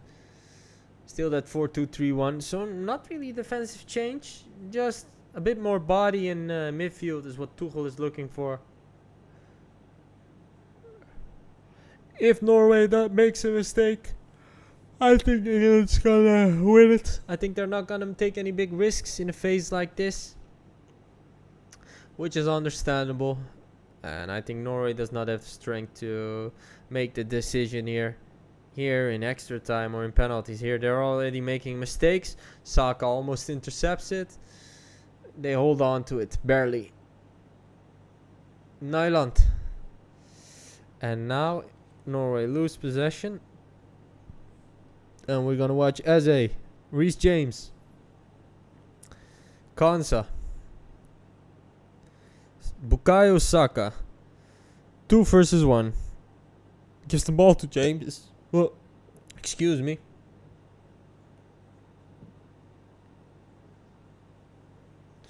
And now England lose it on the opponent half once again. What can Norway do with this attack? Oscar Bob. Haaland's in possession. They get the connection, but they don't make anything else out of it. Loss of possession. Unfortunate for them. Good defending though from England.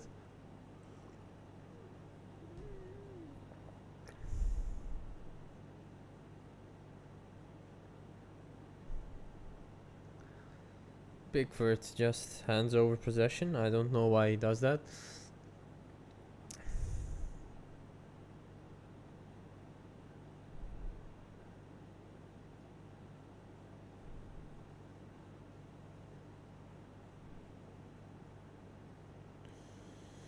Great opportunity for Norway. Another connection inside the box. Haaland's now gonna have to give the cross. It's good. They try to get something out of it. They hold on to possession.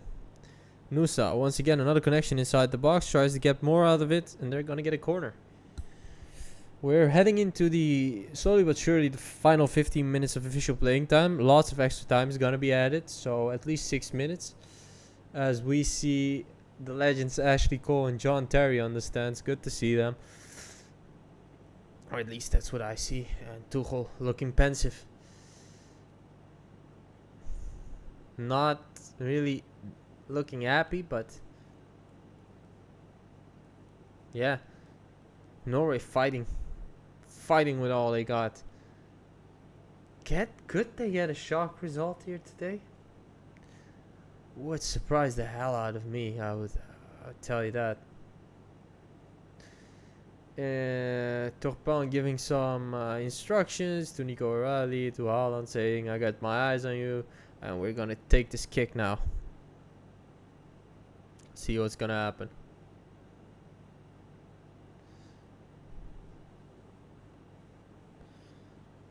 Pickford clears it. Arsenus. Are you kidding me? Are you freaking kidding me? Norway with another dangerous phase in the game. Another, there were another connection inside the box, I think. Let's see. Yeah, with Arsenus. Connection inside the box. No shot on target. And yeah, this connection inside the box ends up costing them a loss of possession. Oh my god. So close. Yet so far. Good defending from Konza to not allow, and O'Reilly to not allow Haaland and the other player there from Norway another tap in. And now, yeah, if Norway is not going to make any more mistakes, they can take it all the way. They can take it to extra time. If they make a mistake, I think England's going to be lethal. And I think a lot of people are not going to understand how Norway got eliminated here today. Don't worry, I'll tell you. I've already told you. Saka on the right wing. Nusa trying to cover the space, but he doesn't really do it well. Cross inside is not good. There was number 3. Yeah, O'Reilly tried to get something out of that. Failed miserably. John Stones. Bukayo Saka. Now he has another 1v1 opportunity. John Stones is making depth now. Saka goes inside, tries to cross it. Fails to do so. Haaland in duel with Gay. Now we're going to watch Saka again. There's a lot of space on that left wing for England if they can find it with Eze. And now they're slowly realizing that. And there's Eze in a 1v1 against Arsenal. What's he going to do? He's just going to decide to cross it. Hegem clears it. Reece James recycles it. Elliot Anderson. Eze. Eberechi Eze. What can he do? Dribbling with confidence. There's John Stones. Saka.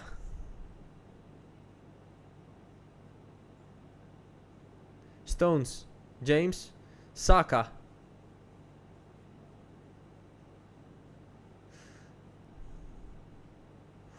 Dangerous attempt from Saka. It's positive, but leads to a loss of possession now.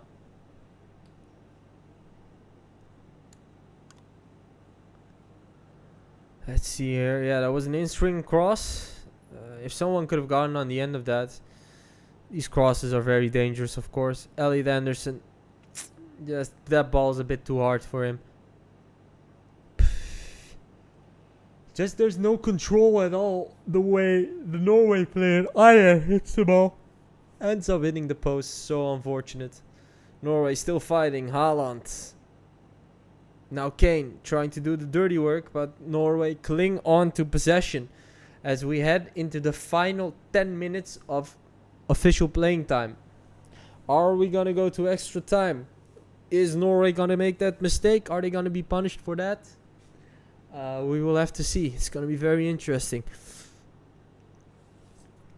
Or can they keep developing this game they have been playing? I don't think they can. I don't think they're doing enough, basically. But Can they create 5 more scoring opportunities? If so, yeah, then they just might nick it. But I don't think they're gonna do that. I don't think they're capable. So there are all 11 players of England behind the ball once again. Now 10, now 9. So yeah, Norway still waiting a long time before they play the ball in depth, and that's costing them scoring opportunities. Now there's Bob on the right wing again, and once again there's no one creating any depth. Plays in arseness, might have been offside. They let play go on. Yeah. And there's Hegem.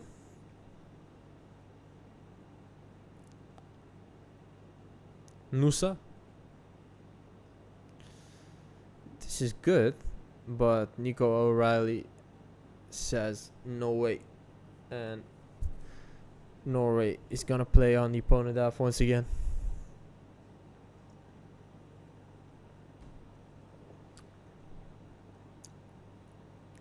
All 11 players of England behind the ball. Very bad sign for Norway. They need to pick up the pace. They need to create depth. They need to break lines. Hegem. And once they try, they fail. Nusa. Still positive from Norway, and I think they're still playing the better football. We're gonna add up the points in a minute. They're on the right wing now with Oscar Bob. Can he get a touch inside? Yes, he can. Against Nico O'Reilly. Cross towards Haaland. Fails to find him.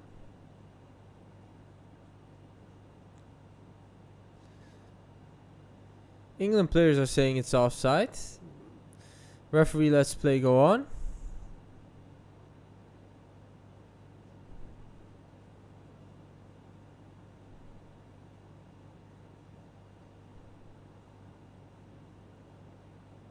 Nusa.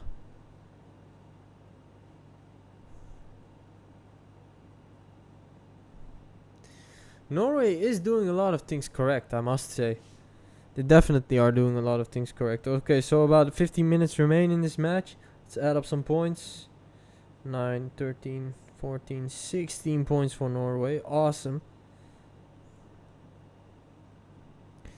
And they for England it's 8 points. So plus 8 for Norway. Mistakes 25, 31, 22 plus 1 is minus 23. So 20, 30, 31, 14, 15. Yeah, so Norway slowly but steady heading for that goal. And there's still a lot of pain in this regular time for England. Lots of pain still to come. Ødegaard down that left wing. Can they get something out of this here? No, they cannot. Loss of possession for Norway.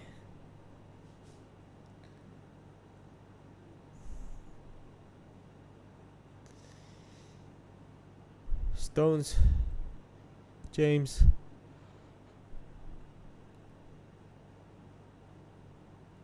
Bellingham sends Saka deep. Saka giving it his all in that duel with Wolf.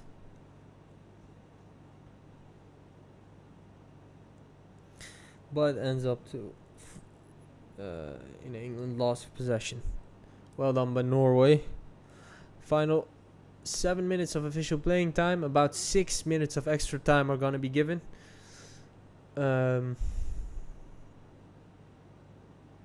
Yeah, simple. Jet Spence gonna come on for England.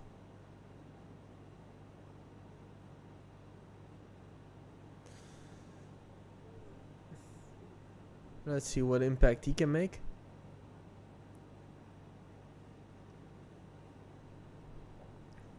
Haaland covers the ball excellently. Ødegaard sends Nusa deep. This is an incredible pass. Lots of opportunities for Norway now. Saka with the defensive contribution. Norway still cling on to possession. Wolfe. Berge. Ødegaard. What a game. Another connection inside. Oscar Bob had a good impact on this game. Nusa. Another connection inside. Shot on target. So they get the shot on target, but it's not good enough. These two lost possession. Yeah. So these attempts need to be from Haaland in order for them to be dangerous. And yeah, he's being marked quite well by the England players. So that leaves a lot of that just causes Norway problems in finishing and scoring opportunities.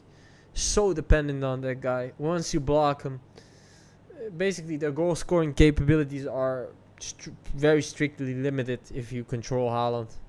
It's that simple. Stones in possession. Konza. Stones. Bellingham. Konza. Now Jet Spence is gonna finally come on, I believe.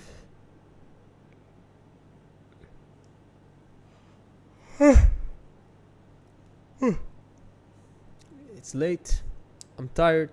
And Nico O'Reilly is coming off, and Jet Spence is gonna play in his regular position, which is the left back position. The old Spence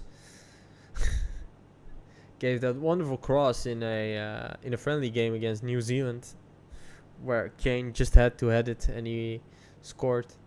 One of the first instances I saw of a very extreme team mentality of this England side. Let's see how this game is gonna end. How it's gonna progress. How England is gonna win it, basically. But I'm open to everything. If Norway can keep on increasing those scoring opportunities, can find Haaland in a dangerous space, it's a different case. But England has controlled him quite well. And now there's a lot of space with Eze. And they reach him. Controls the ball. Has a lot of support. Anderson. Jet Spence. Reece James. Support from Stones. See Saka. Always two men following Saka. Never wanting to give him an opportunity to connect inside the box. Still finds a way. Still finds a way. What an incredible player. Gets a connection inside the box. Almost decides the match then and there. But nobody from England could get on the end of that ball. Unfortunate. Awesome move by Saka. Reece James. Konza. Tries to beat his marker. Does so. And he gets England the corner. And time is slowly running out in this match. And now England is more of an offensive presence in this game. This was brilliant from Saka. Just lays it off. Eze should have been there. Kane should have been there. They're just a bit late. And that ball was meant for Eze. Unfortunately, he couldn't get on the end of that. Eze with the corner.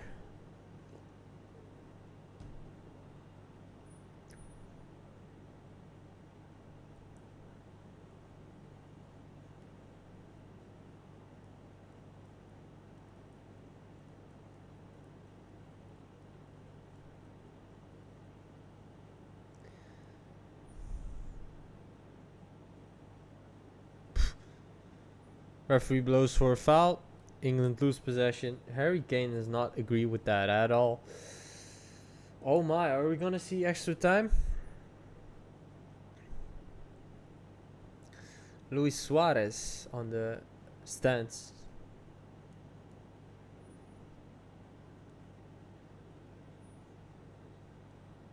Morgan Rogers coming on. So that means he's coming on for Konza, which means Reece James is going to play in the right back position. Morgan Rogers is going to play in midfield. And England is going to force the issue in these final minutes of the game and in the extra time. Let's see what it's going to result in. As immediately Norway also make a change. Off comes Wolf. In comes Holmgren. That's a player I don't know much about, so I'm gonna look at his statistics, try to get a better sense of what he can contribute.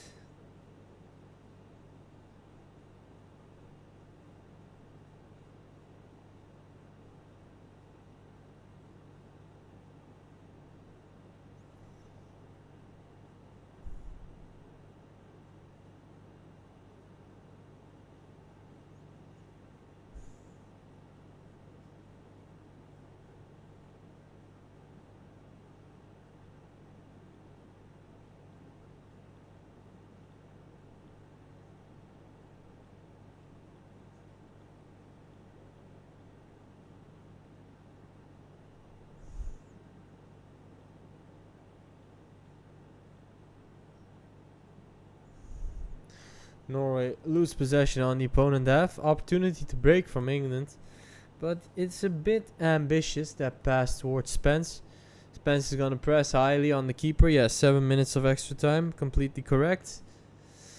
And what ends up happening is extreme commitment to the press by Jet Spence. Incredible. Just the amount of meters he covers. And just not allowing this keeper any space. Awesome to see. Almost gets a goal actually there. Jesus Christ. Look at Tuchel. Fierce. Wanting more people to commit to the press is what it looks like. What it looks like he's saying. And now Norway loses possession on the opponent half once again. Jet Spence very sloppy in possession on his own half. Gay offers a solution. England tried to play out from the back, and they're gonna succeed in that with Eze, who now gets the free kick. Okay, so 6 minutes remaining. This is gonna be a long one, a long ride. Morgan Rogers, Jet Spence. 1 attempt on target. Jesus Christ, would you look at that? Only 1 attempt on target from England. I believe the second one on target is gonna be a goal.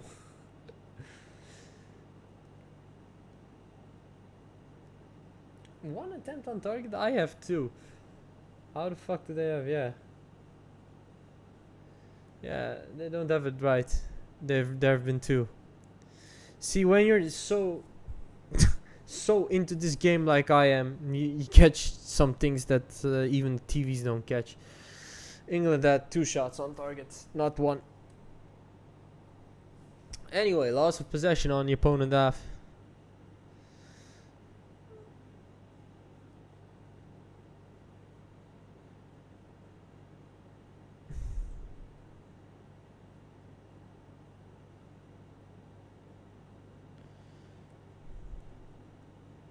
Morgan Rogers applying the press. Getting the England players hyped up. Getting the England supporters hyped up.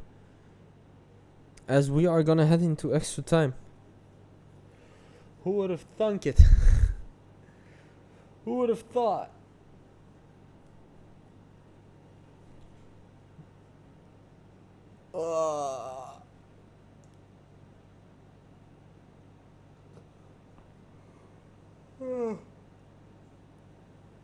There's no way, dude. Jesus Christ.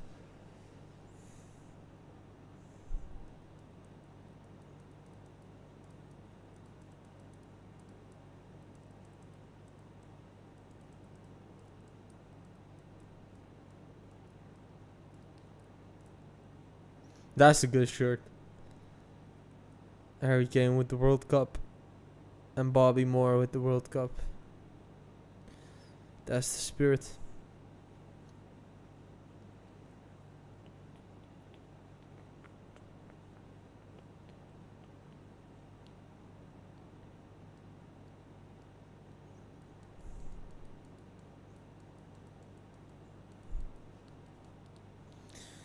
Poof, so we're gonna have to hang him for 4 more minutes after this medical treatment is done for...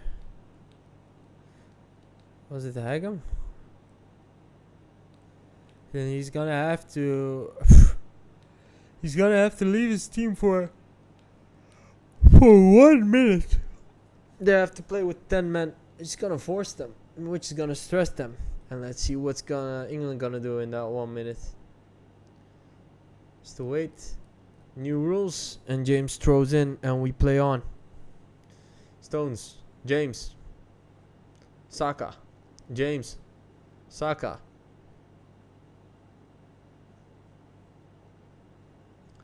England taking their time. Jet Spence.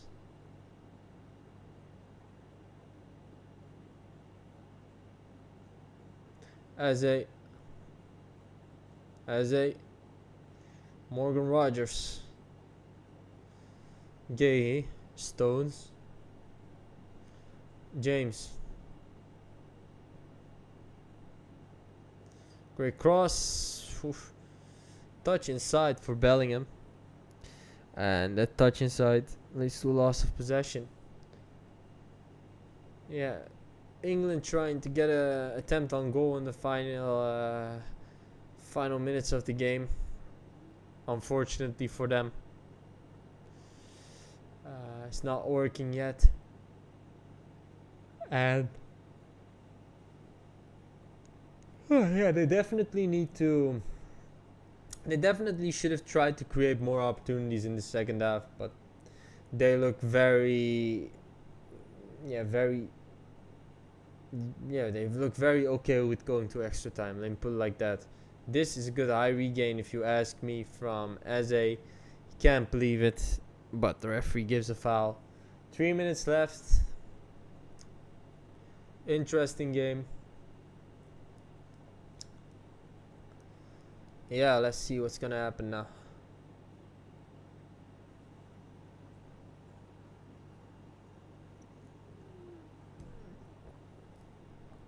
Arsenal. 2.5 minutes remain.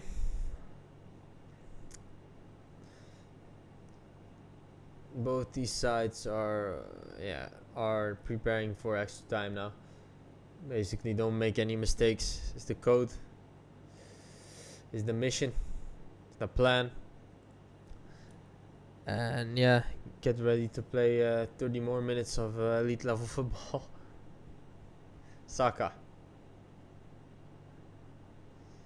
England lose possession.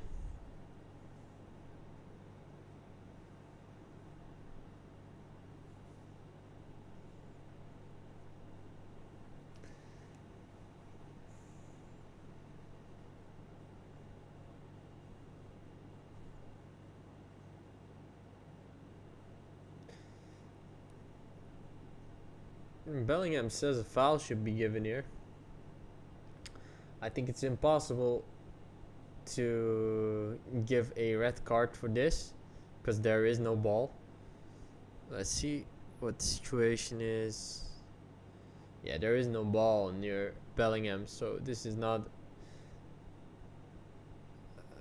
a red card foul, but it's still nasty.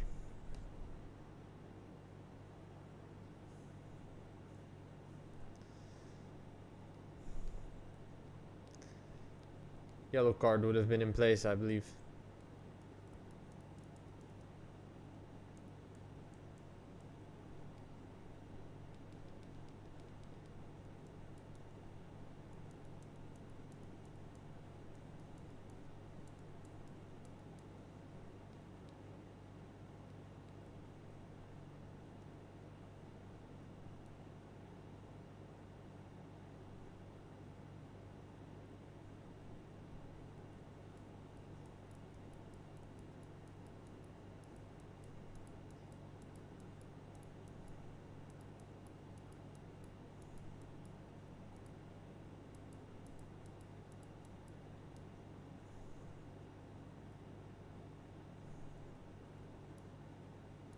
Referee blows. And we're gonna head into extra time. Jesus Christ, what a game. So at full time, 15, 16. Very good performance from Norway. England playing a very strategic game. Trailing let's see, 20, 30, no, 29, 30, 36. So now when you look at Norway, 25, 30, 35, 36.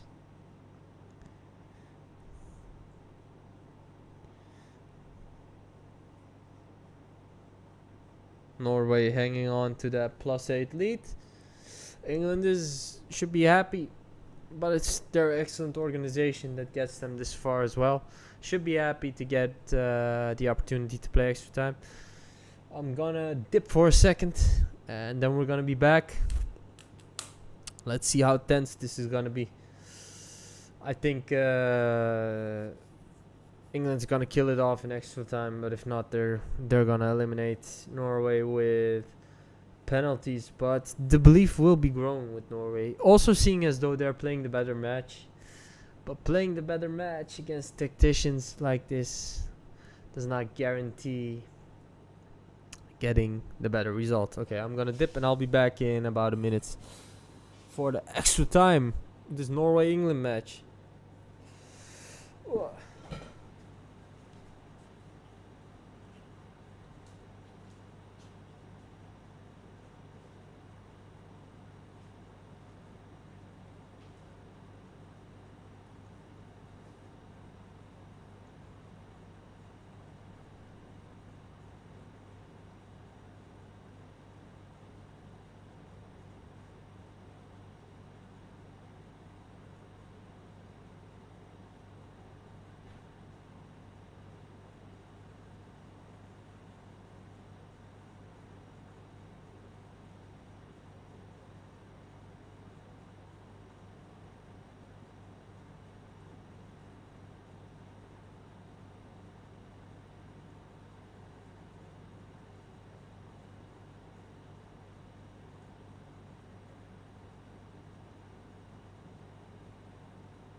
Remember, kids,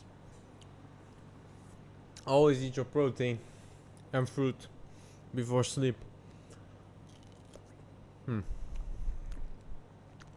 Especially protein.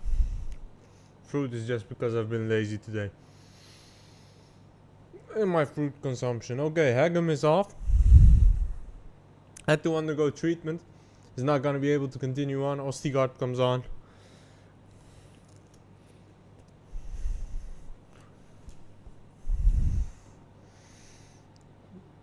Let's see what impacts that's gonna have.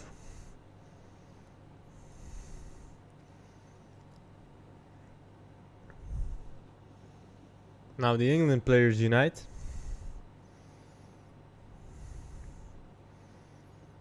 They are gonna go for this. No doubt in my mind about that. It's gonna work out pretty well for them. No doubt in my mind about that.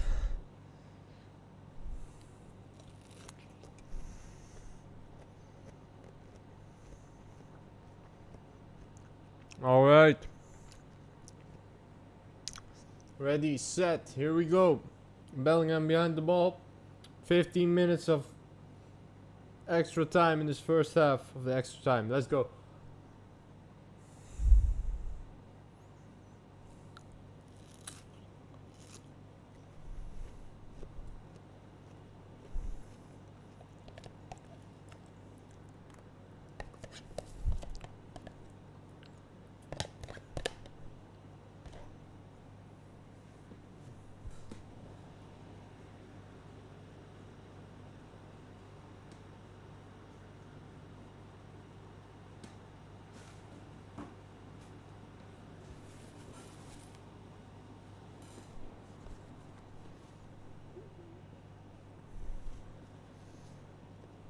A bit of Bellingham mind games there. But we play on. 15 minutes, let's go.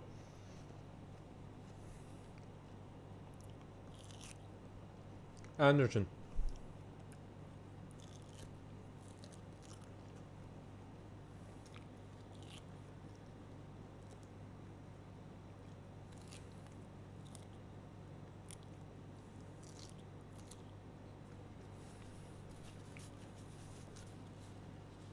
Eze.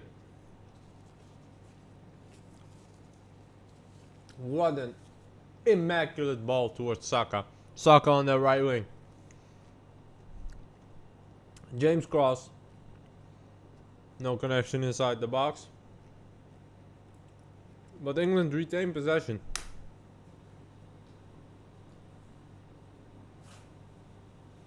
Very positive start from England here. Saka menacing on their right wing once again. Earns his team a corner as Pedersen has to kick that ball out. Oh well, oh well.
England tightening the screw.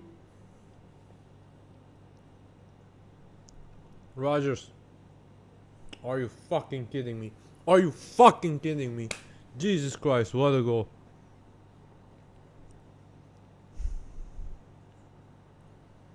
It's incredible. There's a goal. This is the goal that Norway's not gonna recover from. Took them not even 3 minutes. And Bellingham gets the honors, but that shot by Morgan Rogers is incredible. Can I go to sleep? No, I'm kidding. But yeah, this is gonna end the dream for Norway. England wasn't keen on taking many risks in this phase of the competition. Norway couldn't take many risks. But the comfort of having another 30 minutes to play and fight, made England comfortable with taking more risks. Opportunity for Kane, opportunity for Morgan Rogers. And yeah, Nyland absolutely botches that. And Bellingham with the finish. National treasure, that guy, I'm telling you. National treasure. They don't needs to be protected at all costs. Ødegaard. Bob. Yeah, this match is gonna be boring now. Norway is not gonna get back into this game. We can just write down the statistics and just count down 25 minutes before England is in the semi-final. I'm gonna be very happy. I'm gonna sleep very, very well, knowing that such an immaculate team makes it to the semi-final. I freaking love the England national team this year under Tuchel.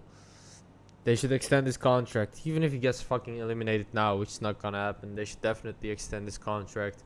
What England has done at this tournament is an inspiration for anyone who likes this sport, and I hope many people can see their ability to suffer as a team so well that they just don't fucking die. As Norway loses possession on the opponent half, and that's just so, yeah, that's just so in tune with a lot of my views on life. I like teams like this a lot. So yeah, Norway lost it. England lost it. Norway lost it. Now England loses it again. Come on, England. Yeah. This first half has still 9 minutes in it. Let's see if Norway can get shots on target. But the important thing is they're on the brink of being knocked out, and there is statistically that's not really might not be very justified, might not be very fair, but the team they made, the team that came here, is of such high level that they don't even need a lot of opportunities to score. And so this was their fourth shot on target and their second goal. So they score 50% of their shots on target. Jesus fucking Christ. As Sander Berge is in possession, there's Ødegaard. What can Norway still do? Can they get one back in this match? Sander Berge. Incredible press from Bellingham.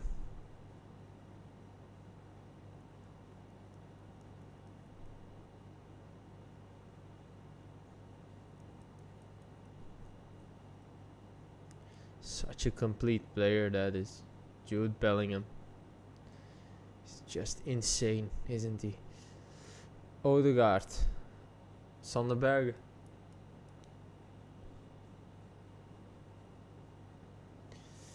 Nusa. Yeah, the pace is just not there for Norway. They were so happy. They thought they could do something incredible here today. Probably a lot of people thought that. I see things a bit differently here. Anyway, ball goes out. So that means Norway lost possession, which I have already here on my notes. Yeah, they've been to Mexico as well. What a fight that was for this England team. What an incredible situation.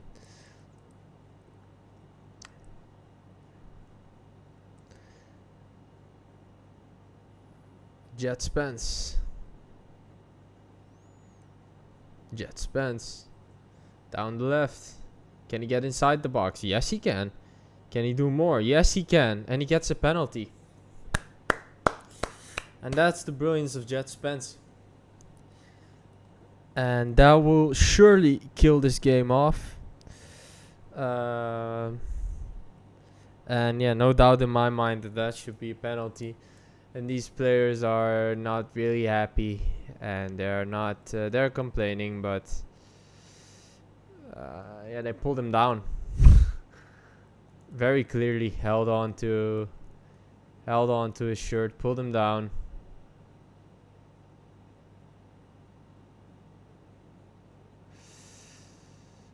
Clear foul in my book. Let's see it again here.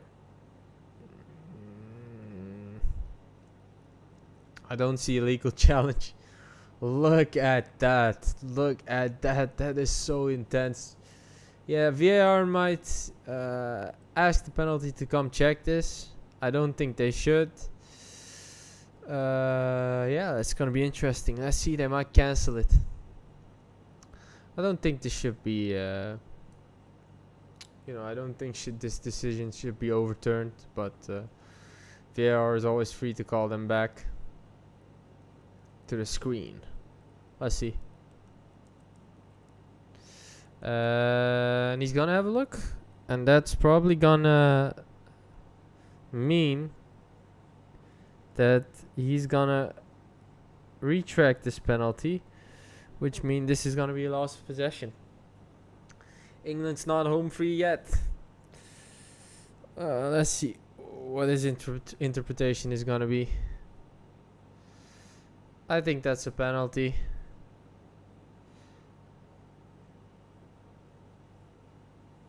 Let's see what the ref thinks. Does he hit the ball? No. Okay, so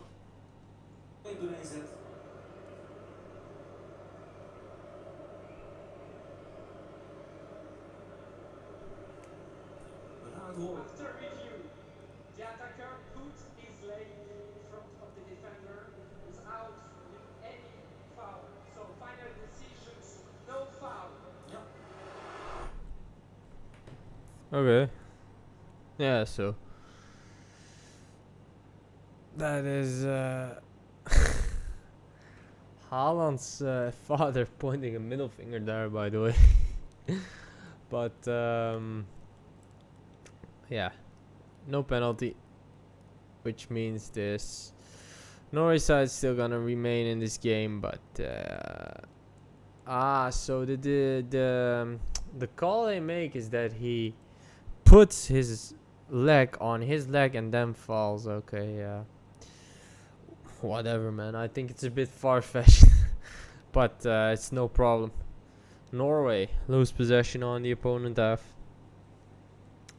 It's gonna take a lot more than disallowed penalty calls to get this excellent side out of the game. Just the eye contact of Bellingham and Jet Spence was something out of a fucking Hollywood movie, man. The intense bond these players have with each other, visible, observable in the way they work for each other, work till they can't run anymore. Yeah, that's not gonna be stopped very easily, and this Norway side is not gonna stop that with their, with their brand of attacking football and some elite players like Haaland and Odegaard. It's just not enough. Even though statistically they were playing the better match, it's not gonna be enough. Now all 11 players behind the ball from England once again. Norway take a very long time to give that dangerous decisive pass. Now Bob gives it very well. Now Nusa. This was the moment for Norway to get back in this game without a doubt, and they don't capitalize on it, which is unfortunate for them. Let's see here. Yeah, so shot from outside the box. And yeah, it hits Gehi. And now Norway are gonna take a corner. Final 2.5 minutes in the game. In the first half, excuse me. Let's see if there's still something to be made from this Norway corner.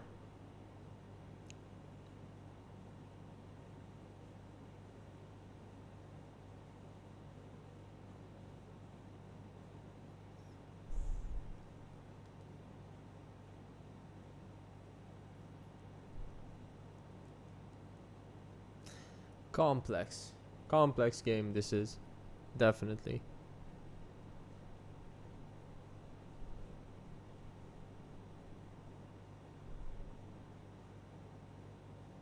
Nusa. Ødegaard. Arsnes. That's not good enough. Pickford controls it. And England will look to reach this second half of extra time without conceding the equalizer. Eze loses possession. Tuchel is absolutely furious. Says that should have been a foul, but we play on. 1 minute of extra time, I believe. 3 minutes of extra time. Jesus fucking Christ. So yeah, England's gonna have to suffer through some more Norway build-up, but they have done so quite comfortably. Norway still finds ways, to create scoring opportunities, but it's not enough to really trouble this England side much. They lose possession once again. Gahey, great ball. Kane, great ball towards Spence. Gahey. That's Anderson, I believe. Reece James.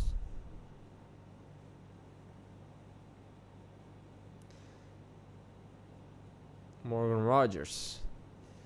He's played a huge role in this lead England has now. Jet Spence. Eze. There goes Rogers. Great ball. Norway clear it, but England already has the ball back. Rogers. Elliot Anderson. Bellingham. Rogers. Anderson.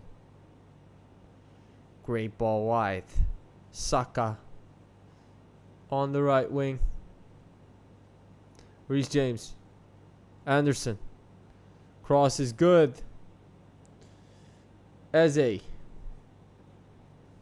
England holding on to possession for 1.5 minutes now. The referee says there's an offside call for Eze, which is interesting. Costs them possession.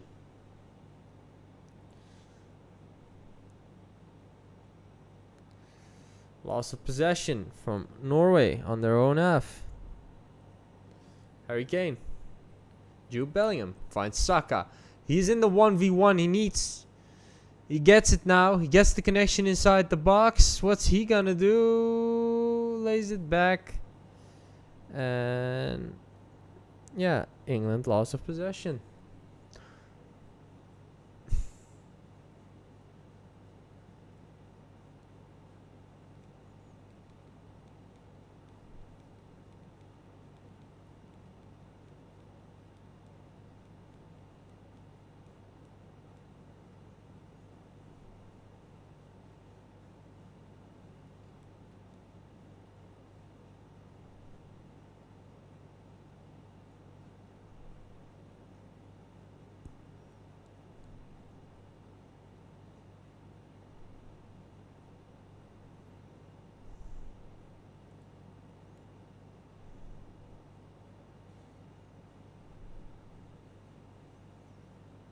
Okay, first half of extra time is officially over.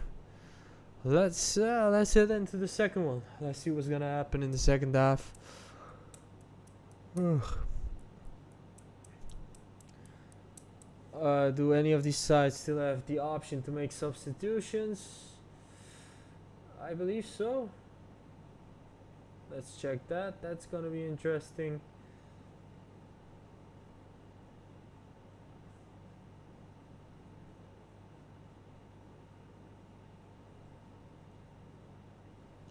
Let's see if they're gonna use that opportunity. Let's see how they're gonna head into this. Bellingham 6 goals, absolutely legendary. Let's see how they're gonna head into that. And you know, it's very symbolic that England has no top scorer in the World Cup list, but they have 2 players in the top scorers list. So they don't have one that's scoring most this whole tournament, but they have 2 players in that list. So they score Jeez, just the reaction of Morgan Rogers and Jude Bellingham, incredible. But they have multiple players in that list, so it's not one. It's not one position. It's not one player that's making the difference for England. It's the entire team that's making the difference. And teams win you championships. Individual player quality is not what wins you championships. Teams win you championships, and that's what this game is all about.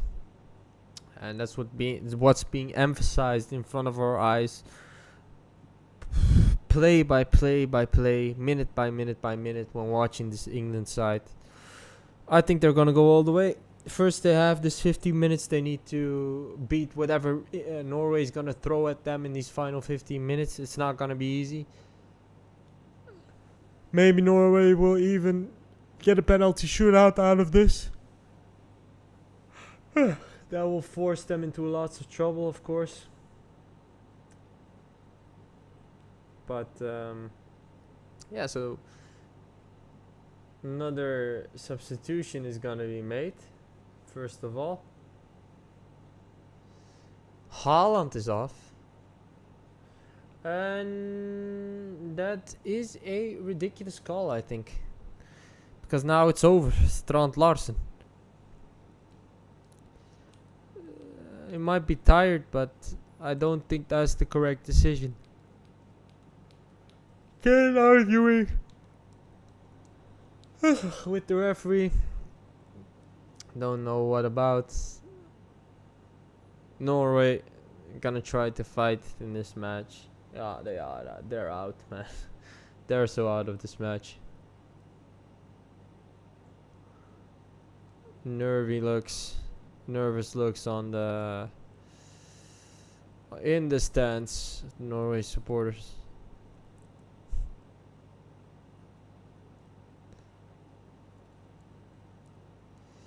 The rowers gonna have to row their way back home.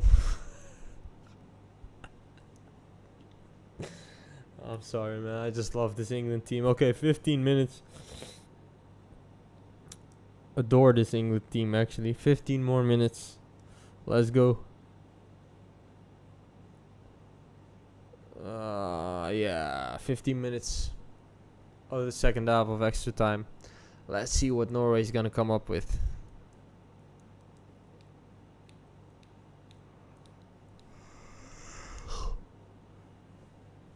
Jesus fucking Christ. Arsenis. Berge.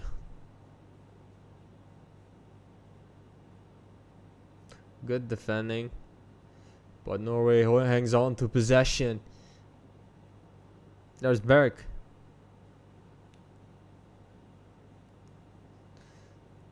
I believe that's Bob.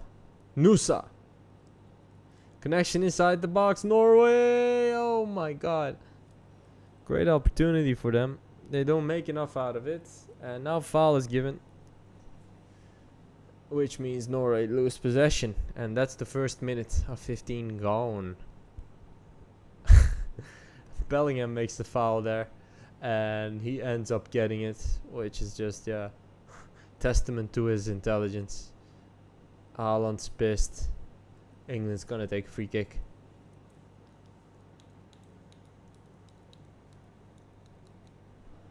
I'm so tired. But I'm having fun.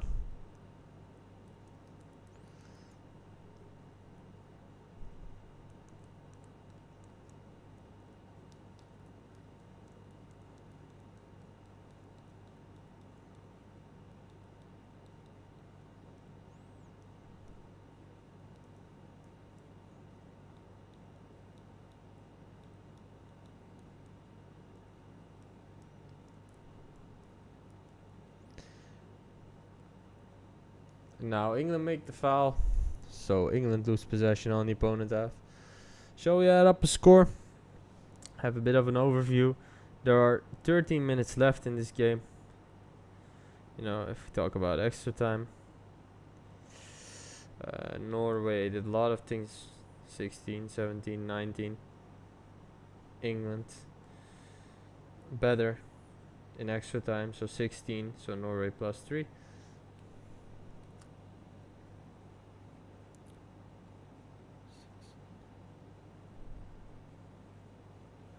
$43. 24 plus 3 is 27. Minus 27. 31. 41. 43. 43 is 21. Plus 3 is 24. Yeah, so that Norway lead shrunk.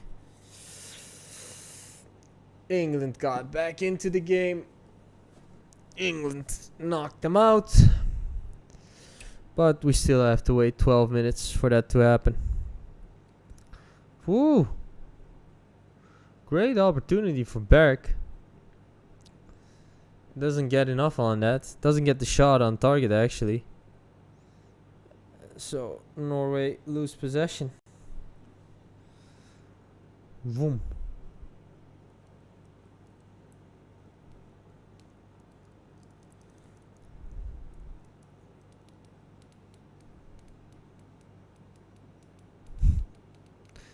So in case of output, these teams have almost done exactly the same. But in case of quality, England's side has definitely made the difference. So Saka, are you kidding me, man? Gets the connection inside, gets another attempt on target, ends up losing possession. Jet Spence. Saka.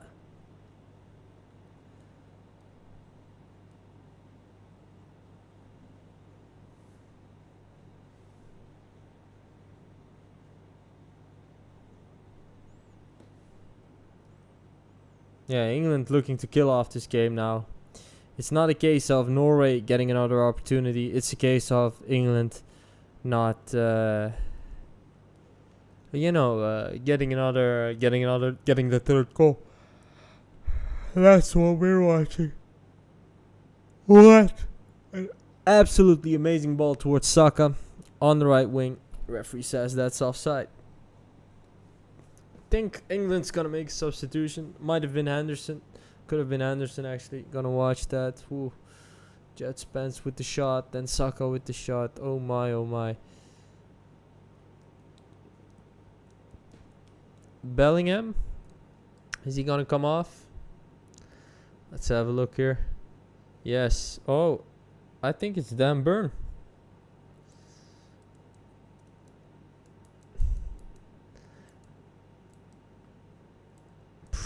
That first goal and the second tap in for an incredible performance by Jude Bellingham.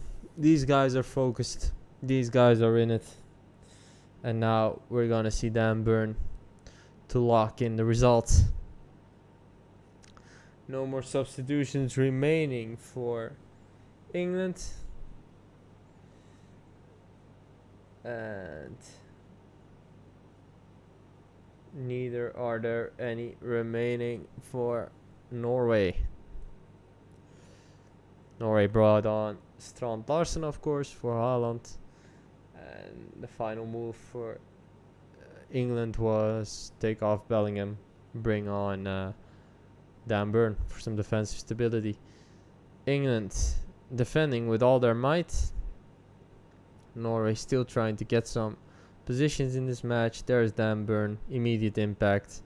Saka tries to clear it. Norway's gonna continue. 9 minutes left in this game. What can Norway still do? I don't think they can do anything, but sometimes it makes it very boring, but to watch a match already knowing kind of what's gonna happen, what the patterns are. But I think it's just because I'm tired and these matches are so late this year. If the World Cup, I think that's the biggest problem actually. More than knowing, how things are gonna play out. Like I told you guys, that's not a curse. That's a blessing. Ødegaard.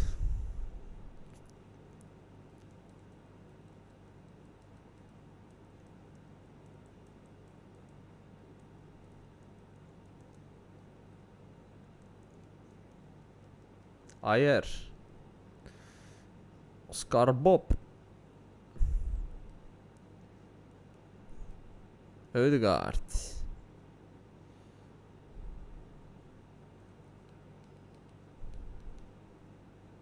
Nusa. Yeah, this takes too long, man. They've been trying to get an attempt on target for 2 minutes. They need to have an attempt on target every minute were they to even get back in this game. It's just taking too long. And you can say that England's defending well, and that's the reason, but they just take too long, man. They need to have a lot more pace in open play. Now this is better for Nusa. Gets a connection inside. Norway is gonna take a corner.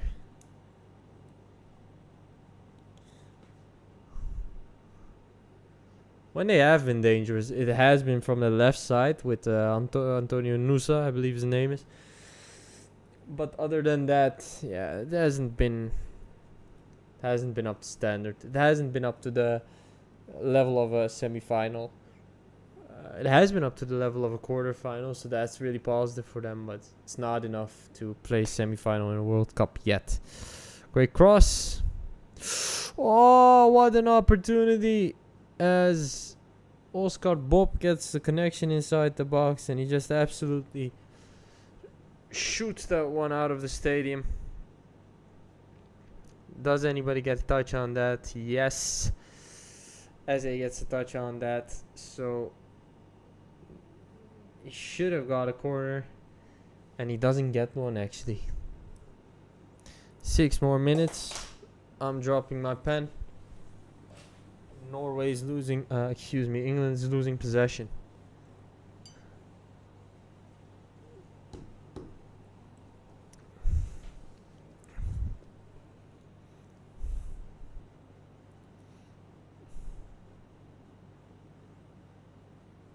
Final 6 minutes in this game.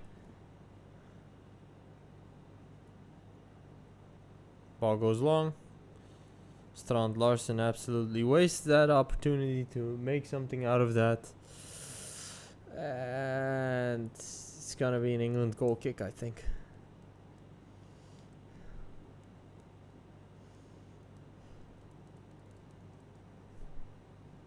Yep.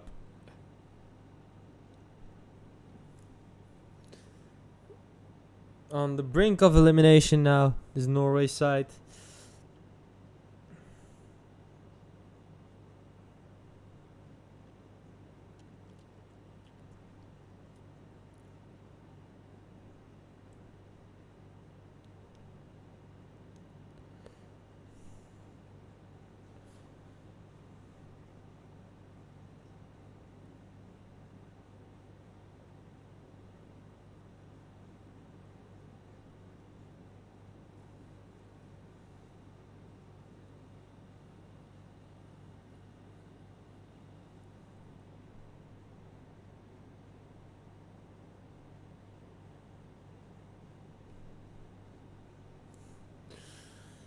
Last chance saloon. Free kick.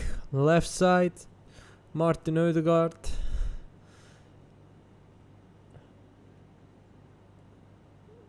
Lots of men with a high line for England. Trying to apply an offside trap.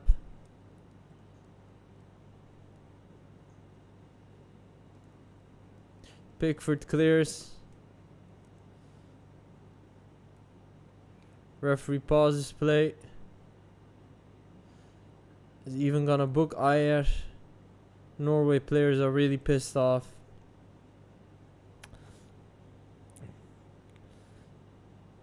Let's see what happens here. Yeah. Bumps into his own player. Can definitely see why the Norway defender Ayer was pissed, but still should have reacted more sportsmanlike, of course. Okay. 3 minutes? Jesus Christ, I can't fucking, I can't hang on anymore, man.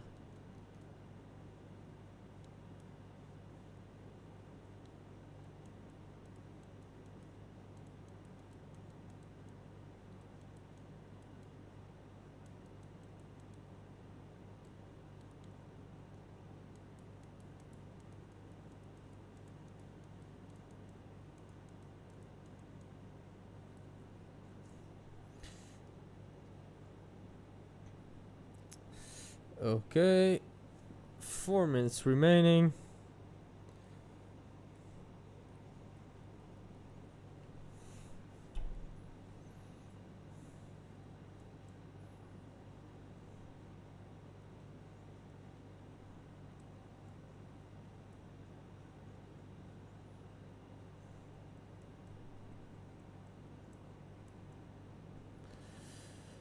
Final 3 minutes of the game.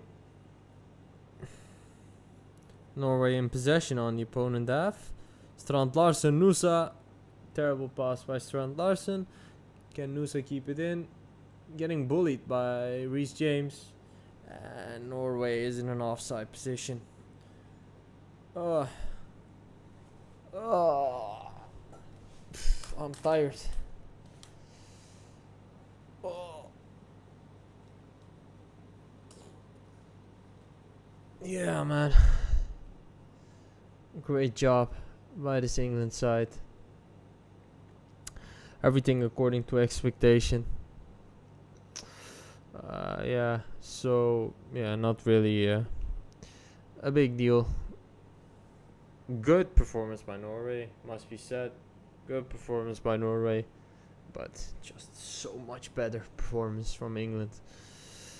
Just the way these players are organized, the quality of the players, the tactical decisions of the technical staff, it's all of a very high standard. Okay, so England loses it, but now regains it. Eze is gonna chase that.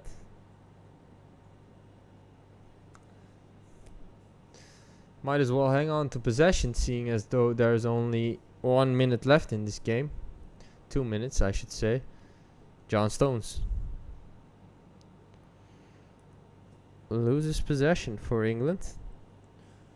Norway is gonna still try to fight. Oscar Bob, Jet Spence, playing like an absolute warrior. Actually wins possession there. That's insane.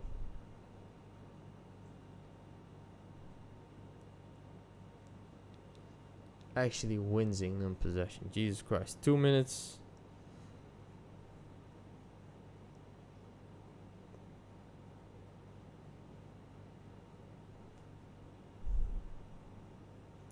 Morgan Rogers.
Loss of possession from England.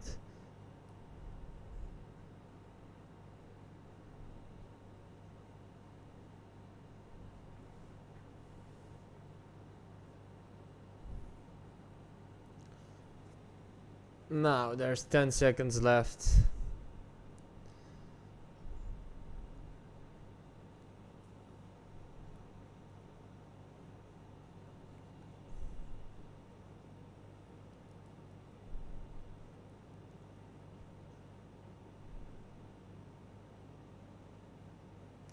And referee blows the final whistle.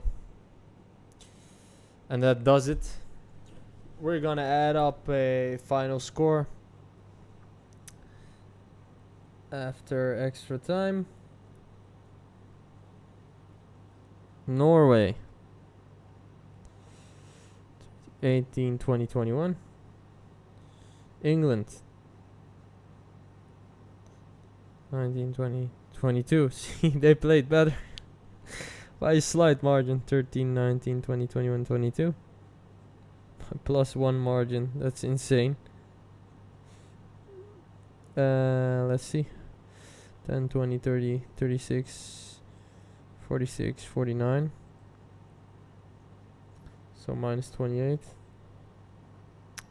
And England 10, 20, 30, 40, 42.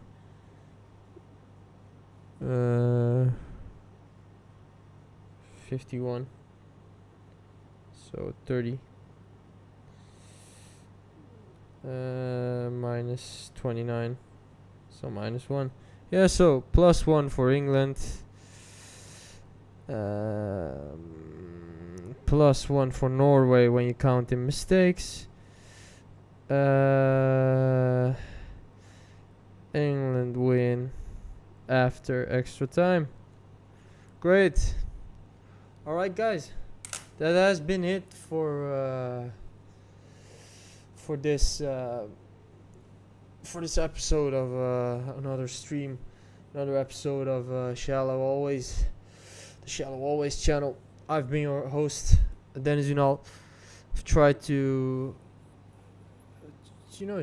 cover a lot of issues today. Try to cover a lot of things, but one thing I was always very confident in, the eliteness of this England side is unmatched in becoming a team, and I think they're gonna go all the way. But I definitely knew they were gonna be able to knock this Norway side out. They're just the better team. They have been the better team in every match they've played so far, and they were so once again. Bellingham is a national treasure. All of these England players are of extremely high quality. The technical staff is of extremely high quality. Nothing much more to say other than see you guys next week. I'll be here every Saturday. For now, good night. Shallow out.